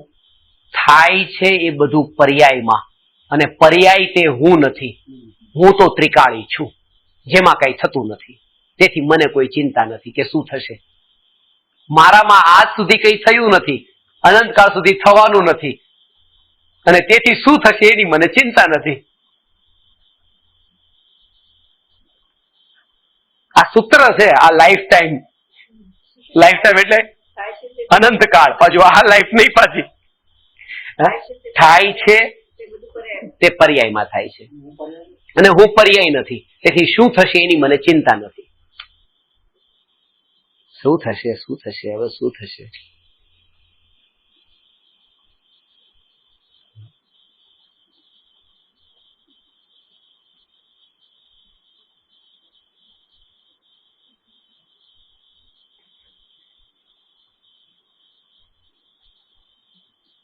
એટલે પેલું પ્રતિક્રમણ કર્યા પછી જે ચિંતા થતી હોય ને કે દર વર્ષે પ્રતિક્રમણ એટલે જ કરવું પડે છે કારણ કે આટલાને માર્યા તો આ વર્ષે માર્યા પછી આવતા વર્ષને માર્યા ત્યારે વચ્ચે પાછા કેટલાને માર્યા હશે ને વર્ષ વીત્યું એટલે તો કરવું જ પડે પ્રતિક્રમણ. એનું તો દર વર્ષે કરવું પડે પણ આનું એકવાર થઈ ગયું પછી બીજી વાર ન કરવું પડે કારણ કે માની લીધું કે હવે હું એકેન્દ્રિય થી લઈને પંચેન્દ્રિય રૂપે થયો જ નથી. હું જે સત્તા સ્વરૂપ, આ સત્તાનો અર્થ આ છે, સત્તાનો અર્થ આ છે, સત્તા સ્વરૂપ જે ટકેલો છું તે છું.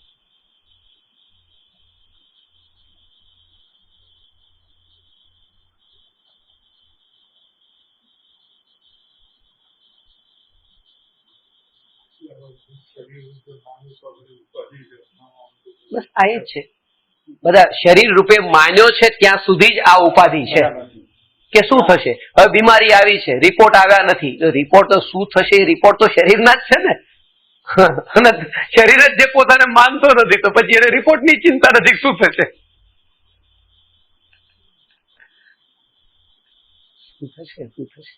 ને ત્રિકાળ છૂટો પડે છે. આ વાતમાં ખાસ રહસ્ય એ છે, ત્રિકાળ છૂટો પડે છે. ત્રિકાળ છૂટો પડે એટલે હવે શું થશે એ તો નહીં પણ શું થઈ ગયું એમાં પણ નથી કારણ કે મારામાં કઈ થયું પણ નતું.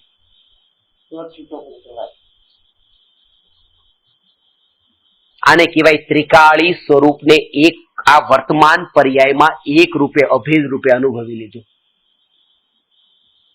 નહીં તો ટુકડા વાળું સ્વરૂપ અનુભવ્યું કે હું તો બસ ખંડ રૂપે. પણ આ અનાદિ અનંત ત્રિકાળ સત્તા સ્વરૂપ એ જે સત્તા સ્વરૂપ જેમાં કઈ થતું નથી,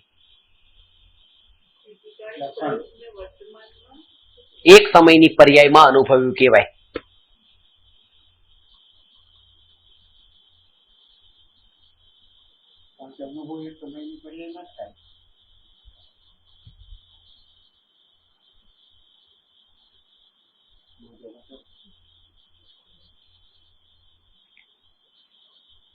એ ક્ષણે પણ અફસોસ ઘણાને થાય. તમને એ અફસોસ થતો હશે કે આ સમયસાર તમને 20મા વર્ષે મળી ગયું હોત તો.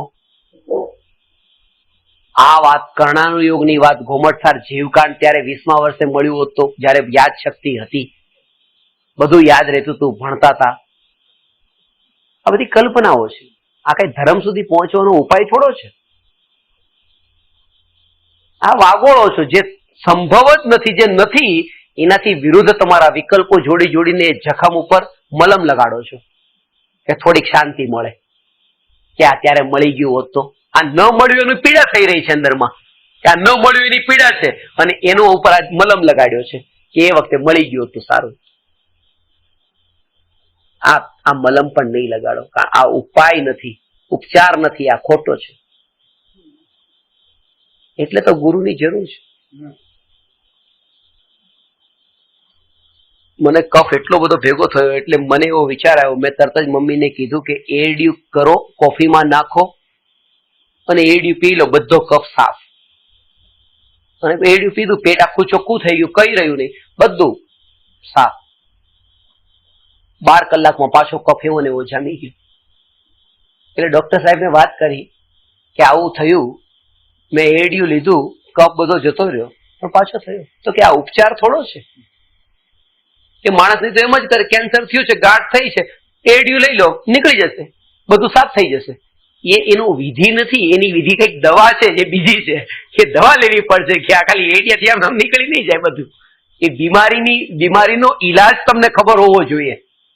આજ સુધી આપણે આવા ઈલાજ કર્યા હતા, જે હમણાં જે કીધું એ બહારના. અંદરનો આ ઈલાજ જે છે કે આજ સુધી કઈ કર્યું જ નથી. એ કર્યું નથી એ બોલતી વખતે પણ તમને એ પછી ખબર હોવી જોઈએ કે જે જાણવા રૂપે પરિણમીને પણ પોતાના સ્વરૂપની બહાર ક્યાંય પણ ન જનાર, જેનું જાણપણું નિરંતર ચાલુ છે, તેમ છતાં પણ પોતાના સ્વરૂપમાં જેમ સ્થિત જ છે, એમાં પંખાની જેમ જેનું ચાકામ ચાલુ જ છે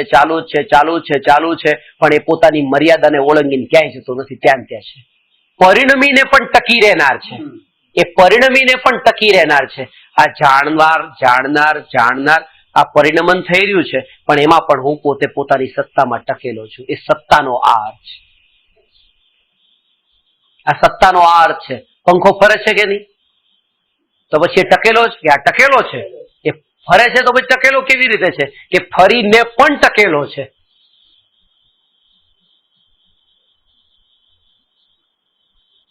પોતાની મર્યાદાને ઓળંગતો નથી એટલે ટકેલો છે. આ જાણવારૂપ પરિણમન થઈ રહ્યું છે. આ પરિણમન થઈ રહ્યું છે તો પછી ટકેલો કેમ કહો છો? કે એટલા માટે કે જાણપણાની બહાર ક્યાંય રાગદ્વેષ રૂપે પરિણમન નથી થતું ને, એની મર્યાદાને ઓળંગતું નથી એ પરિણમન, એટલા માટે પરિણમીને પણ ટકેલો છે.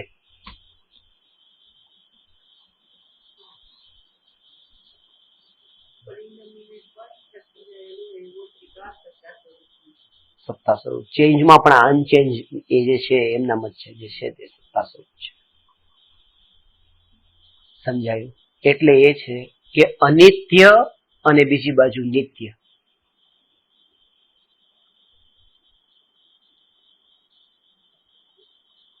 એ સ્થિતિ જોઈને તો અંદરમાં જ્યારે પરિસ્થિતિ એવી આવે ત્યારે તો અંદરમાં એ મન પાછું વળે. તમે જ્યારે કહો છો ને આ સાંભળ્યા પછી તો અંદર એવું મન વળે કે બહારના ભાવ જ ન આવે, શોપિંગ કરવાના ભાવ ન આવે. સવારનું સામાયિક કર્યું છે, આટલા આટલા સામાયિક કર્યા પછી તમને આ ભાવ કેમ આવે? અને જો હજુ આવતો હોય એ ભાવ તો ત્યાં બધું શરીરની ક્રિયાથી થતું હતું, પણ પછી તમને એટલો રસ ન પડે. જે રીતે તમે કહો છો કે વિન્ડો શોપિંગ માટે જાઓ ને આમ જાઓ ને આમ જાઓ ને એ બધા, કે જે આટલા આટલા કલાકો સુધી આમાં જેના વીતતા હોય, હવે એમાં રસ પડે તો કેવી રીતે પડે જો અંતરથી થતું હોય તો?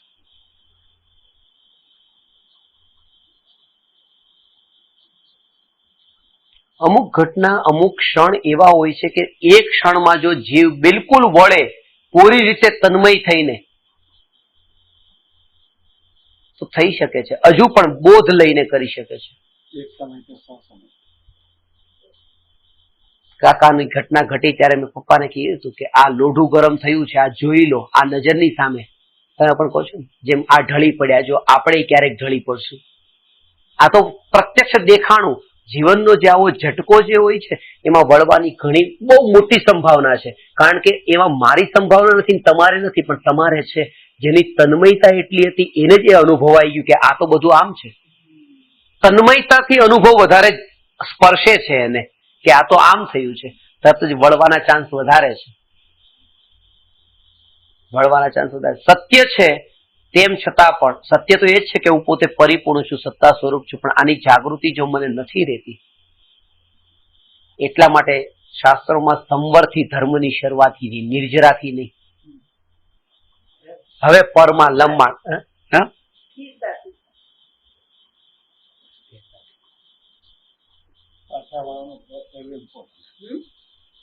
હવે એ દોડમાં જે હું લાગેલો છું એ દોડમાં હવે હું રોકાઈ છે.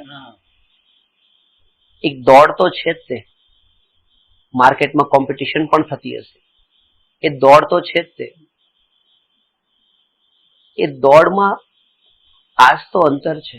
જેના હાથમાં સમયસાર આવ્યું હતું અને એ જીવોના હાથમાં નથી આવ્યું.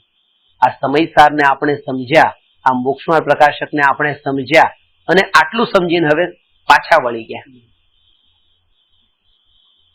એના હાથમાં નતું, એ આ હાથ નથી મળી, એટલે હજુ પણ જેને લાખો કરોડ રૂપિયા જેની પાસે છે એને સંતોષ કેમ નથી? ક્યાંક ને ક્યાંક અંદરમાં એમ લાગે છે. આ વાત સાધારણ અમિતાભ બચ્ચનને પણ આ સ્થિતિ છે. એને પૂછ્યું કોણ બનેગા કરોડપતિમાં કે તમે આ ઉંમરે પણ આ બધું શું કામ કરો છો, કોના માટે? હવે શાંતિથી બેસી જાઓ ને. તો એમણે શું જવાબ આપ્યો ખબર છે? પાપી પેટનો સવાલ છે કે શું કરીએ, કે 2 ટાઈમની રોટલી તો ખાવાઈ પડશે કે નહીં, એના માટે કંઈક તો કરવું પડશે કે નહીં. એ વ્યક્તિને જો આમ લાગતું હોય તો આપણે તો હજી તો બહુ જ. પણ મારે કહેવાનો અર્થ એ છે કે પેટ નથી ભરાયું, અંદરનું પેટ. અને એની પાસે એની વાત જે હતી વ્યાજબી હતી. વ્યાજબી એટલા માટે હતી કારણ કે બીજું સ્ટેટમેન્ટ એનું એ હતું કે જો નહીં કરું આ બધું અત્યારે આટલી ફિલ્મોમાં કામ ને નહીં કરું તો બીજું શું કરીશ? કે હવે હું આપણી પાસે એવું નથી શું કરીશ, કારણ કે આટલા શાસ્ત્રોએ તમને લિસ્ટ બતાવી દઉં કે અત્યારથી ચાલુ કરે ને તો પણ 20 વર્ષ સુધી તો આ તમારે અભ્યાસ જેનો કરવો જરૂરી છે એ શાસ્ત્ર તો અત્યારે લિસ્ટમાં છે કે જે અત્યારે તમારા માટે બહુ ઉપયોગી છે. 20 શાસ્ત્ર વર્ષના એકના હિસાબે તમને બતાવું અત્યારે લિસ્ટમાં કે આ રત્નકરણ, શ્રાવકાચાર ને પુરુષાર્થ સિદ્ધિ ઉપાય ને આ નિયમ સાર ને આ પ્રવચન સાર ને આ અષ્ટપાહોળ ને રયણ સાર ને એવા ગ્રંથો લિસ્ટ છે એની. શું કરવું એને પાસે નથી, એ આપણી પાસે છે કે સ્વરૂપનું ચિંતન કરું, મનન કરું. સવાલ અત્યારનો નથી. ફરી ફરી આ જ વાક્ય કહીશ, અનંતની યાત્રાનો સવાલ છે.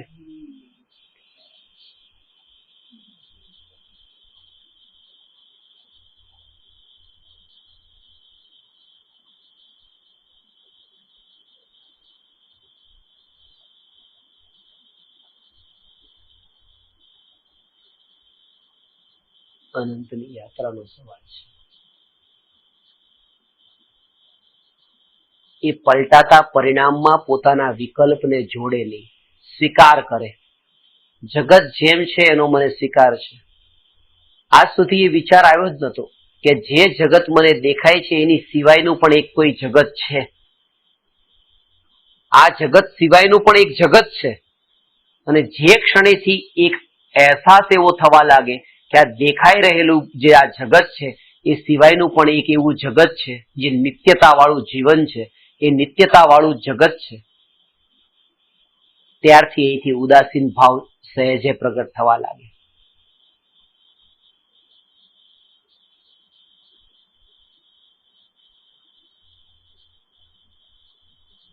અપ્રયોજનભૂતમાં જ્યાં જ્યાં પણ ઉપયોગ જાય છે એ જતો ધીરે ધીરે ધીરે ધીરે, કારણ કે હજી મહત્તા પરની છે, પરની વચ્ચે રહેવું છે, જગતની વચ્ચે રહેવું છે, સમાજની વચ્ચે રહેવું છે.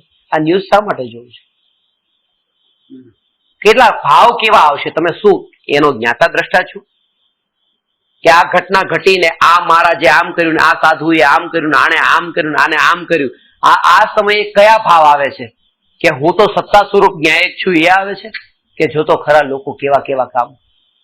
ત્યાં સંભાવ થોડો રહ્યો છે, પણ જગતની જાણકારી હોવી જોઈએ. જગતમાં રહેવું છે ને, પણ નો અંત નથી કે કેટલી જાણકારી હોવી જોઈએ. એ પોતાની વૃત્તિ છે, એ પોતાની વૃત્તિ છે કે કેટલું હવે ખેંચાવવું છે, એ વૃત્તિ છે પોતાની. સંતોષ નથી થતો. આજ તકના આ ન્યૂઝ છે તો પછી એબીપી ના કયા છે? એ કયા ઝોનમાં વાત કરે છે? એ વૃત્તિ તો વિકલ્પ તો ક્યારે ખેંચાય? એ તો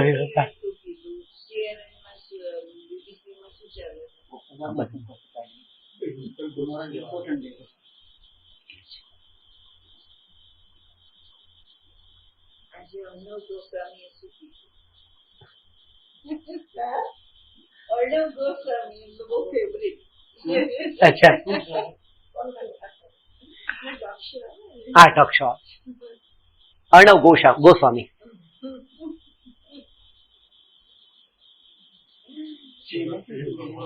હા, મળવાનું કઈ ન હોય, ગુમાવાનું છે.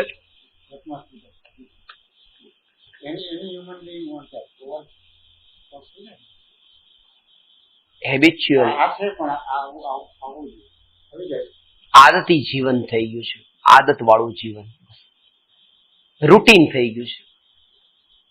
એના વગર અમુક વસ્તુ એવી હોય છે કે ઘણી વખત તમે કોઈ ભોગ ભોગવતા હો ને ત્યારે તમને ભોગ ભોગવવાનો વિકાર ઉત્પન્ન થયો જ ન હોય, પણ અંદરમાં એમ કે ઘણા દિવસથી ભોગ નથી ભોગવ્યો, લાવ ભોગવી લઈએ. આ આદત વાળું જીવન છે, અંદરથી કઈ થતું જ નથી. લાવો ને કેટલાય વખતથી આપણે રેસ્ટોરન્ટમાં જમવા નથી ગયા, જમી આવીએ, ભૂખ લાગી નથી, જમવાની ઈચ્છા થતી નથી, પણ આ આદત વાળું જીવન કે અઠવાડિયે 15 દિવસે એકવાર તો જવું, આદત.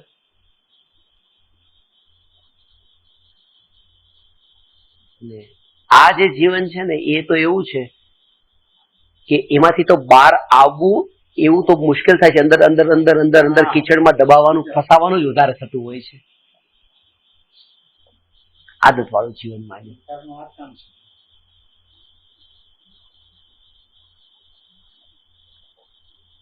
ઉછલું જ આવું છે, જમવાની ભૂખ પણ ના હોય હા પણ કે કેમ ના હોય ટાઈમસર જમીએ. ટાઈમસર એ તો ભૂખે નથી હોતી. એ જ.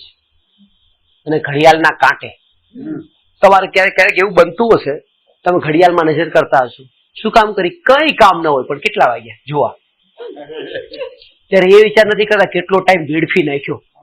સાચી.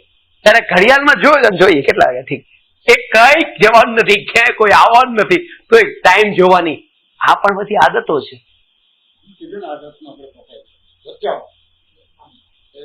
વિચાર કરીએ, મને સમયની બહુ કિંમત છે. એક મિનિટની કિંમત, મિનિટ શું, સેકન્ડ, એટલે સેકન્ડ કાંટા વાળી ઘડિયાળ પહેરશે કે જેમાં સેકન્ડ કાંટો પણ હોય, કે આમ જાણે એટલો એક એક સેકન્ડ બચાવવા વાળો હોય, પણ આમ કલાકોની કલાકો આખી જિંદગી નીકળી જાય, ખબર નથી પડતી. હાથમાં સેકન્ડ કાંટા વાળી ઘડિયાળ છે, પણ અંદરમાં તો કઈ નથી, સમયની કોઈ કિંમત નથી. એમાં પણ છે. સેકન્ડ ક્યાં તો મને ખબર નથી. છે. અરે વાહ. મને ના ખબર. પછી કઈ કામ ના. હોય. જેને સમયની મહિમા છે ને એને ઘડિયાળ પહેરવામાં પણ રસ નથી, કારણ કે આ બધો વ્યવહાર કાળ છે, જેને સમય કીધો છે. જ્યારે કાળના ભેદથી જેના સ્વરૂપમાં વિભાજન જ પડતું નથી, તે ભગવાન આત્મા હું, તો પછી આ કેટલા વાગ્યા એની સાથે શું પ્રયોજન મારે?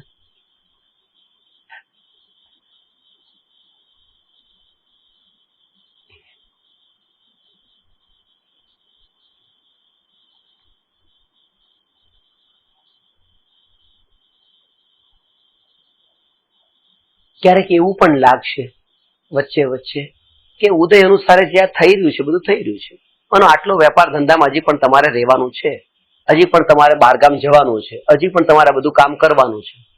ઉદયમાં જેવું હોય, હવે એમાં ઇન્ટરફિયર કરવું પાછું કે ના મારે હું નથી કરવું, ઉદયમાં હોય તો થાય ને, જે થવાનું છે થશે, એમ કરીને અંદરમાં સમાધાન તો થતું હશે એને.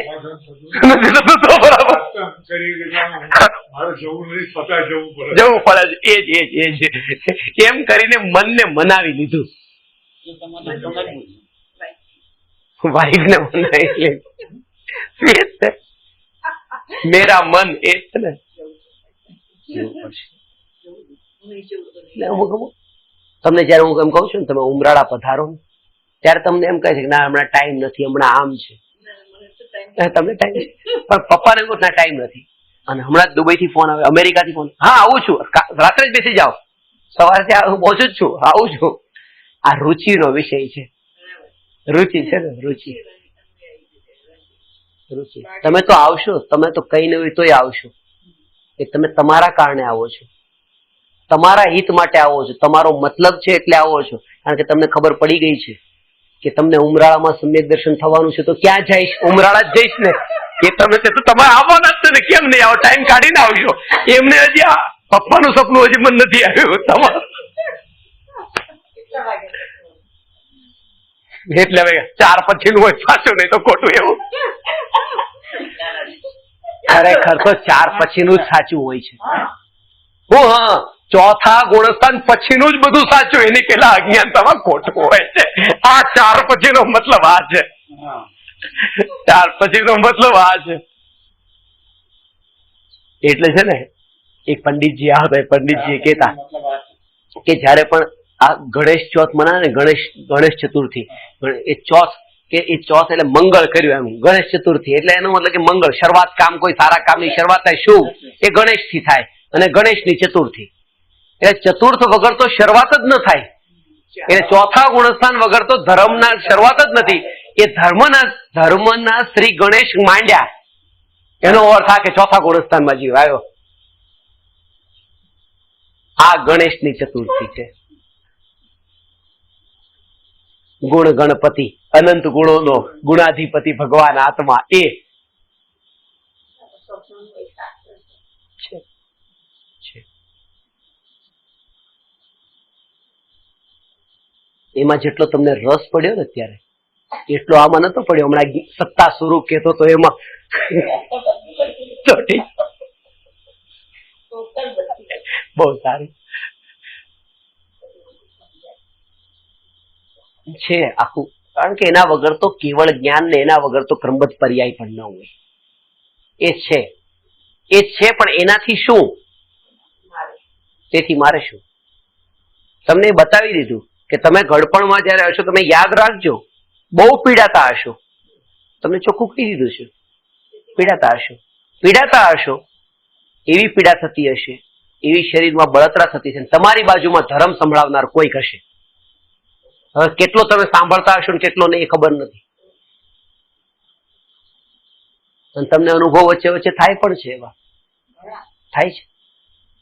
તમને જે વાત મેં બતાવી છે તમને થતું હશે એવું. પણ આ બધાથી આ તો બધું એ છે. આ તો અમારા ગુરુજી આમ આવીને કહી દેતા કે આટલે આજે હવે તમને કીધું ને આ 14 વિદ્યાર્થી હોમવર્ક લાવ્યા છે ને બાકીના નથી લાવ્યા 56 માંથી. આમ મોઢા જોઈને આમ બતાવતા. પણ આનાથી મારા આત્મામાં રહેલો ક્રોધ તો જતો જ નથી. આ જ્ઞાનથી આમાં પડેલી જે વૃત્તિઓની મલિનતા, જેટલી કચરો બધો એ ક્યાં ગયો? અને એના વગર તો ધર્મ નથી. આ એક જ્ઞાનનું પડખું થયું. આ ક્ષયોપશમ જ્ઞાનની એટલી અલ્ટિમેટ લેવલની સ્થિતિ આ કાળમાં, આ સંબંધી. તમારે શું થશે? તમારું આયુષ્ય કેટલું છે? તમારી સ્થિતિ કેવી હશે? તમારી શરીરની સ્થિતિ કેવી હશે? ભદ્રબાહુ સ્વામીએ તો આના ઉપર કેટલું બધું લખ્યું છે. પણ તેનાથી શું? તમારો પ્રશ્ન એ પણ છે, તમે વાંચ્યું છે? બધું વાંચ્યું તો ભણવું પડે ને, તો સિલેબસમાં હોય તો ભણીએ. એનાથી શું? એનાથી અંદર જ્યોતિષ. હા,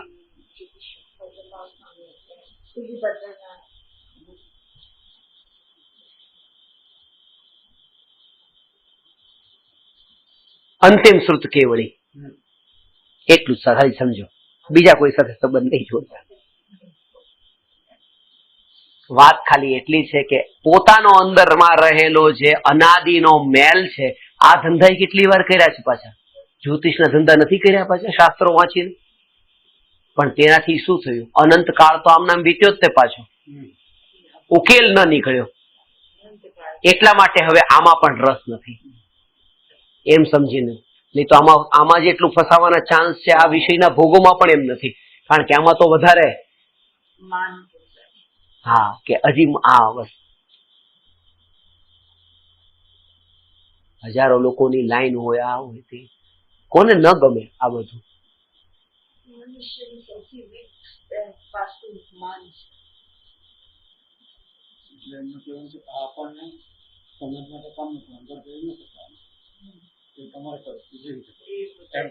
જ્યાં જરૂર પડે એવા લોકોને, અમુક પરદેશમાં એવા લોકો પણ પૂછે.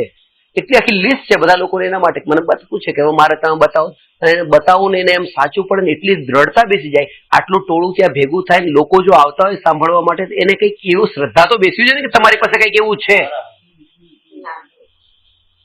કે ગમે એની વાત સાંભળવા બેસી જાઉં હું એવી રીતે ટાઈમ મારો કાઢીને. ત્યાં તો ટાઈમની કેટલી વેલ્યુ શું કામ કાઢે? પણ જયારે એને ખબર પડે કે ભાઈ તમારા ઘરમાં તમને આ છે, તમને આમ છે, તમને આમ છે, તમે નાના હતા ત્યારે તમને આ બીમારી થઈ હતી, એ બીમારીમાં તમે મરતા મરતા બચ્યા છો, મમ્મીને પૂછ લેજો. તો કે હા આવું તો થયું હતું નાના હતા ત્યારે. તો બસ હવે 3 કલાકના પ્રવચન સાંભળો. હવે જે વાત બતાવું છે સુખી થવાની છે. કઈક એવો આધાર તો એને મળવો જોઈએ ને. મોટા ભાગની જગ્યાએ તો અમુક જ્યાં લોકો જૈન નથી ત્યાં તો આ લોકોને આ રીતે કેવું પડે. પણ એ કહીને જો સાંભળવા બેસે છે ને, તમને કહેવાની આ જરૂર નથી, કારણ કે તમે આમને બેસી ગયા છો. અંદર તો આવવા દો. આ ગુરુદેવ કેટલે ને આવવા દો, એને અંદર આવવા દો.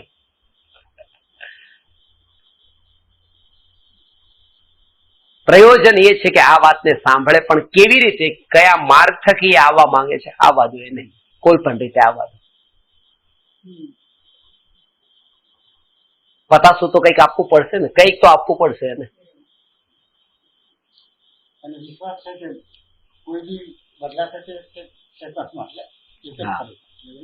અને એકના કારણે એક પછી બીજા 10 ને બોલાવે છે કે આ વાત તો આવી જ છે, આ વાત સાચી કઈ છે. જે કહે છે તમે આવો સાથે સાથે, એના મિત્રોને લઈને આવે, સગા સંબંધીઓને લઈને આવે, પણ પ્રયોજન એ ન હોય કે આ ધંધો કરવા જેવો છે. વાત એ છે કે આ આત્માની વાત જે સાંભળે, જે બહુ દુર્લભ છે.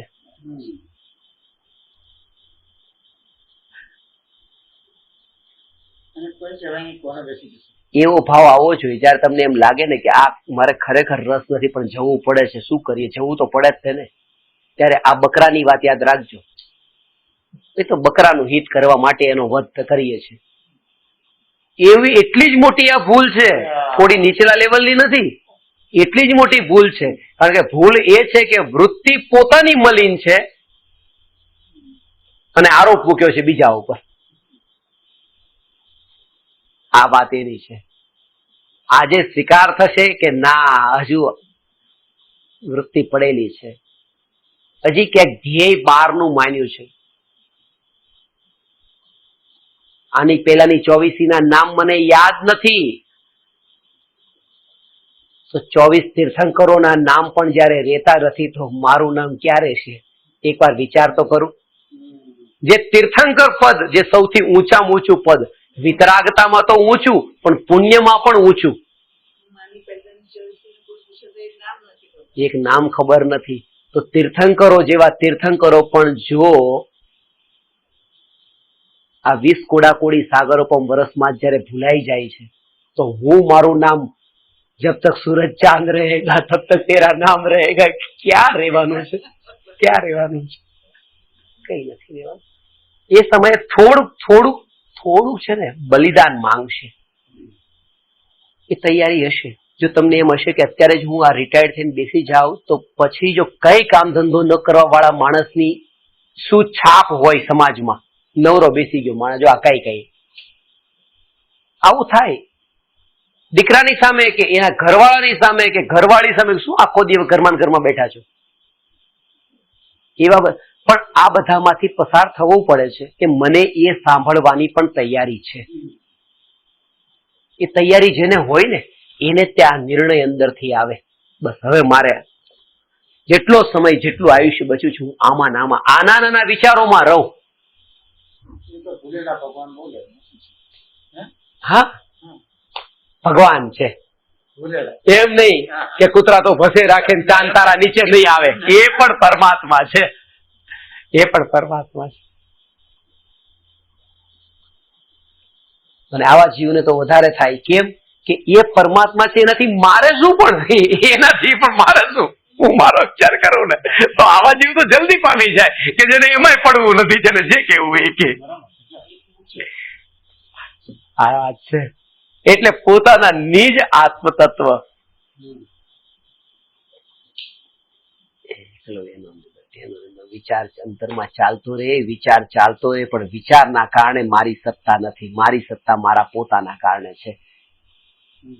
પોતાના કારણે મારી સત્તા છે. આ વિચારનો પણ વ્યય છે, પણ એ ઊંઘમાં પણ એ પ્રતીતિ સાથે હોય કે હું સત્તા સ્વરૂપ છું. આ વિચારનો વ્યય થયો છે. વિચાર અનિત્ય છે. હું સત્તા સ્વરૂપ ભગવાન આત્મા નિત્ય છું. આ વિચાર નિરંતર પરિણમનશીલ છે. એ વિચાર વિકલ્પો છે. હું નિર્વિકલ્પ છું. વિચાર જે છે એ ખંડ રૂપ છે. હું અખંડ છું. વિચારને કર્મોદયની અપેક્ષા છે. હું કર્મોદય નિરપેક્ષ છું. કર્મોપાધિ નિરપેક્ષ છું. જે સત્તા સ્વરૂપ છું એને કર્મની પણ અપેક્ષા નથી. જેમ જેમ સ્વરૂપનો તત્વ વિચાર ચાલે છે, એ જેટલો વિચાર ઊંડાણમાં ચાલશે, જેટલો વિચાર ઊંડાણમાં ચાલશે, પરથી નિરપેક્ષ થઈને ચાલશે, એટલો એનો બહારનો જે રાગનો ભાવ જ્યાં પણ પોષાતો હોય ત્યાં એનું પરિણામ એની નજરમાં હોય, જેના કારણે થઈને એમાં ફસાવાનું ત્યાં એક ક્ષણે જ ન થતું હોય. સુવિધાઓને ભોગવવાના જે ભાવ આવતા હોય ત્યારે પણ એ જાગૃતિ રહી. પાછું વળવું બહુ અઘરું છે. આજે અમારે ચર્ચા થઈ હતી, સુવિધાઓને ભોગવતી વખતે પાછું વળવું પછી બહુ અઘરું છે. બહુ અઘરું પડશે. આજે જો તમે ફર્સ્ટ ક્લાસ સિવાય તમે જો ફ્લાઇટમાં ટ્રાવેલિંગ નથી કરતા તો હવે બહુ તમારા માટે અઘરું છે કે ઇકોનોમિક ક્લાસમાં બેસવાનો અવસર આ બેસશો ન હોય તો મજબૂરીથી પણ એક થોડીક અંદરમાં એક વિકલ્પ તો ઉભો થશે કે આ ખટક લેશે ખટકશે કે આ ફેસિલિટી બરાબર નથી. કારણ કે આગળ નીકળી ગયા પછી પાછળ આવવું બહુ અઘરું છે. ટ્રેન છૂટ્યા પછી જેમ ફ્લાઇટ આવ્યા પછી પાછળ ટ્રેનમાં જવું અઘરું છે, બહુ અઘરું છે. કારણ કે સુવિધાઓને ભોગવતા ભોગવતા માણસ પોતે કોમળ બનતો જાય છે, સોફ્ટ. અને જેટલો સોફ્ટ બનતો જાય છે સુવિધાને ભોગવતા ભોગવતા એટલો પછી થોડો પણ આમ સવારનો 9 વાગ્યાનો તડકો પણ એને વધારે લાગશે, ત્યાં પણ છત્રી જોશે. એ એર કન્ડિશનની સુવિધા ભોગવીને પેલા 12 વાગ્યાના તડકામાં ઉભો રહેવામાં વાંધો નતો, પણ ભોગોની સુવિધાને ભોગવતા ભોગવતા આ શરીર સોફ્ટ નથી થતું, અંદરની વૃત્તિઓ એવી થઈ જાય છે, અંદર પોતે એવી રીતે પોતે તૈયાર થઈ જાય છે કે હવે 9 વાગ્યાના તડકામાં એને છત્રી જોઈએ. એ હવે સોફ્ટ થઈ ગયો છે અંદરથી, અને એ બહુ અઘરું છે. એટલા માટે અત્યારે જ જો લગામ મુકાઈ જાય એનું પરિણામ જાણે કે પરિણામ જે છે એ તો અત્યંત આકુળતા વાળું છે, બહુ અઘરું છે. એટલે જે લોકો એકવાર સબબમાંથી આ બાજુ જો સાઉથ બોમ્બેમાં રહેવાનું એકવાર થઈ ગયું, પાછું જવું બહુ મુશ્કેલ છે. રહેવામાં તકલીફ છે. આજે તમારી પાસે અહીંયા જેટલી સંપત્તિ બધી વેચીને તમે ગામડામાં જતા રહો, વ્યાજ ઉપર તમારી પેઢીઓની પેઢીઓ જમશે, કોઈ ચિંતા કરવાની જરૂર નથી. પણ અઘરું છે. ગામમાં રહી જઈને રહેવું તમને અઘરું પડશે. એ એટલે અઘરું પડે છે સુવિધાને ભોગવતા ભોગવતા કોમળ થઈ, એક અંદરની એક દ્રઢતા થઈ. અત્યારે વરલીમાં પણ તમારે જઈને રહેવું હોય તો નહીં રહી શકો. વરલી શું તમારું આ એક ઘર છે, અને નાલંદામાં પણ તમને રસ નહીં પડે. દરિયા કિનારે એકવાર નજીક રહ્યા પછી હવે ત્યાં પણ થોડુંક આમ સૂકું સૂકું લાગશે, એટલો રસ નહીં પડે. સુવિધાને જેટલી જેટલી ભોગવતા જઈએ છે એટલી એટલી એની પરતંત્રતા એટલી વધતી જાય છે, એટલી પરતંત્રતા વધતી જાય છે. અને એનું પરિણામ છેલ્લે અત્યંત દુઃખ છે. એ દુઃખનો જેને અહેસાસ અત્યારે જ થઈ જાય છે ભોગના કાળે તે એ જીવની વૃત્તિઓ પછી ધીરે ધીરે સમાતી જાય, અને એટલી પોતાના સત્તા સ્વરૂપથી કાળીની મહિમા એટલી વધતી જાય, અંદરમાં એ પાછો આવતો છે. કોઈ વસ્તુ મારી નબળાઈ ન બની જાય, કોઈ ભોગનો વિષય મારી કમજોરી ન બની જાય, કે એ ન હોય ત્યારે મને એની યાદ પણ સતાવે કે આ નથી. એ ત્યારે જ થઈ શકે જ્યારે એના પૂરેપૂરા સર્વાંગ સ્વરૂપને ઓળખી લીધું હોય ત્યારે. અનુભવથી એ વિચાર કરો, મજબૂરીથી કર્મના ઉદયથી પછી ભલે એ રસ્તા ઉપર પણ આવવું પડે તો આવશે, પણ પોતે પોતાના વિચારપૂર્વક સી ફેસ છોડીને જવું બહુ અઘરું પડશે, બહુ અઘરું પડશે અત્યારે. કારણ કે સુવિધાઓ, અનુકૂળતાઓ, ભોગ વિલાસ ભોગ્યા પછી પાછા વળવું અઘરું પડે છે.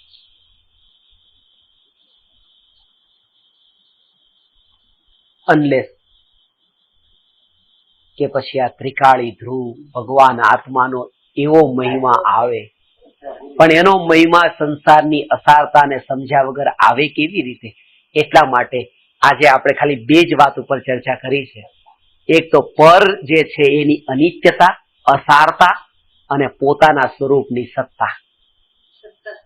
સત્તા સ્વરૂપ પોતે ભગવાન આત્મા હું છું, એના ઉપર આજે ચર્ચા થઈ. હજુ આપણે આવતી વખતે ઉત્તરથી હવે લેવાનું છે, હવે લેશું, આવતી વખતે આગળ જઈશું. આજે જે ખાલી આપણે સત્તા સ્વરૂપની આ ચર્ચા કરવી હતી એ કરી.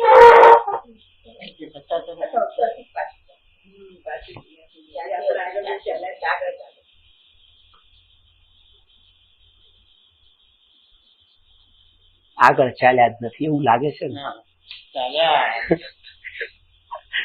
આજે જો 4 પાના જો ફટાફટ વાંચી જાવ તો બહુ આગળ ચાલ્યા. બધું ચાલવું આપણું આમાં જ છે. પાછું હજી અંદરમાં કેટલી નિર્મળતા એમાં તો ચાલવું છે, હજી આમાં અટકે.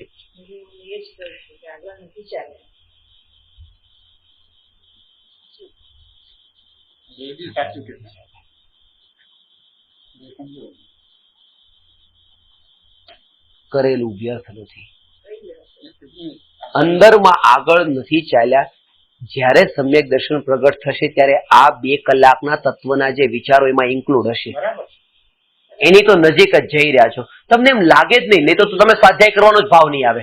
અરે આજે તો કઈ થયું જ નહીં. શું શું? નહીં તો સ્વાધ્યાય કરવાનો જ ભાવ નહીં આવે. આજે તો કઈ થયું નહીં. સમ્યક દર્શન વગર ના ઉભા થયા. એમ નહીં, એ સમ્યક દર્શન જયારે થવાનું છે એમાં બધું ઇન્ક્લુડ છે. તો એકદમ ઈંડા ભેગા કરીએ છીએ. પાતળતા તૈયાર કરીએ છીએ. પ્રથમ પાતળતા. નિરાશ થવાની જરૂર નથી. કઈ વાંધો નહીં. ના, ના. આટલું ધ્યાનપૂર્વક સાંભળ્યું એ બદલ પણ આપણે તો નથી કરતો. ઘણો ઘણો આભાર. સમજાવવાના છે પછી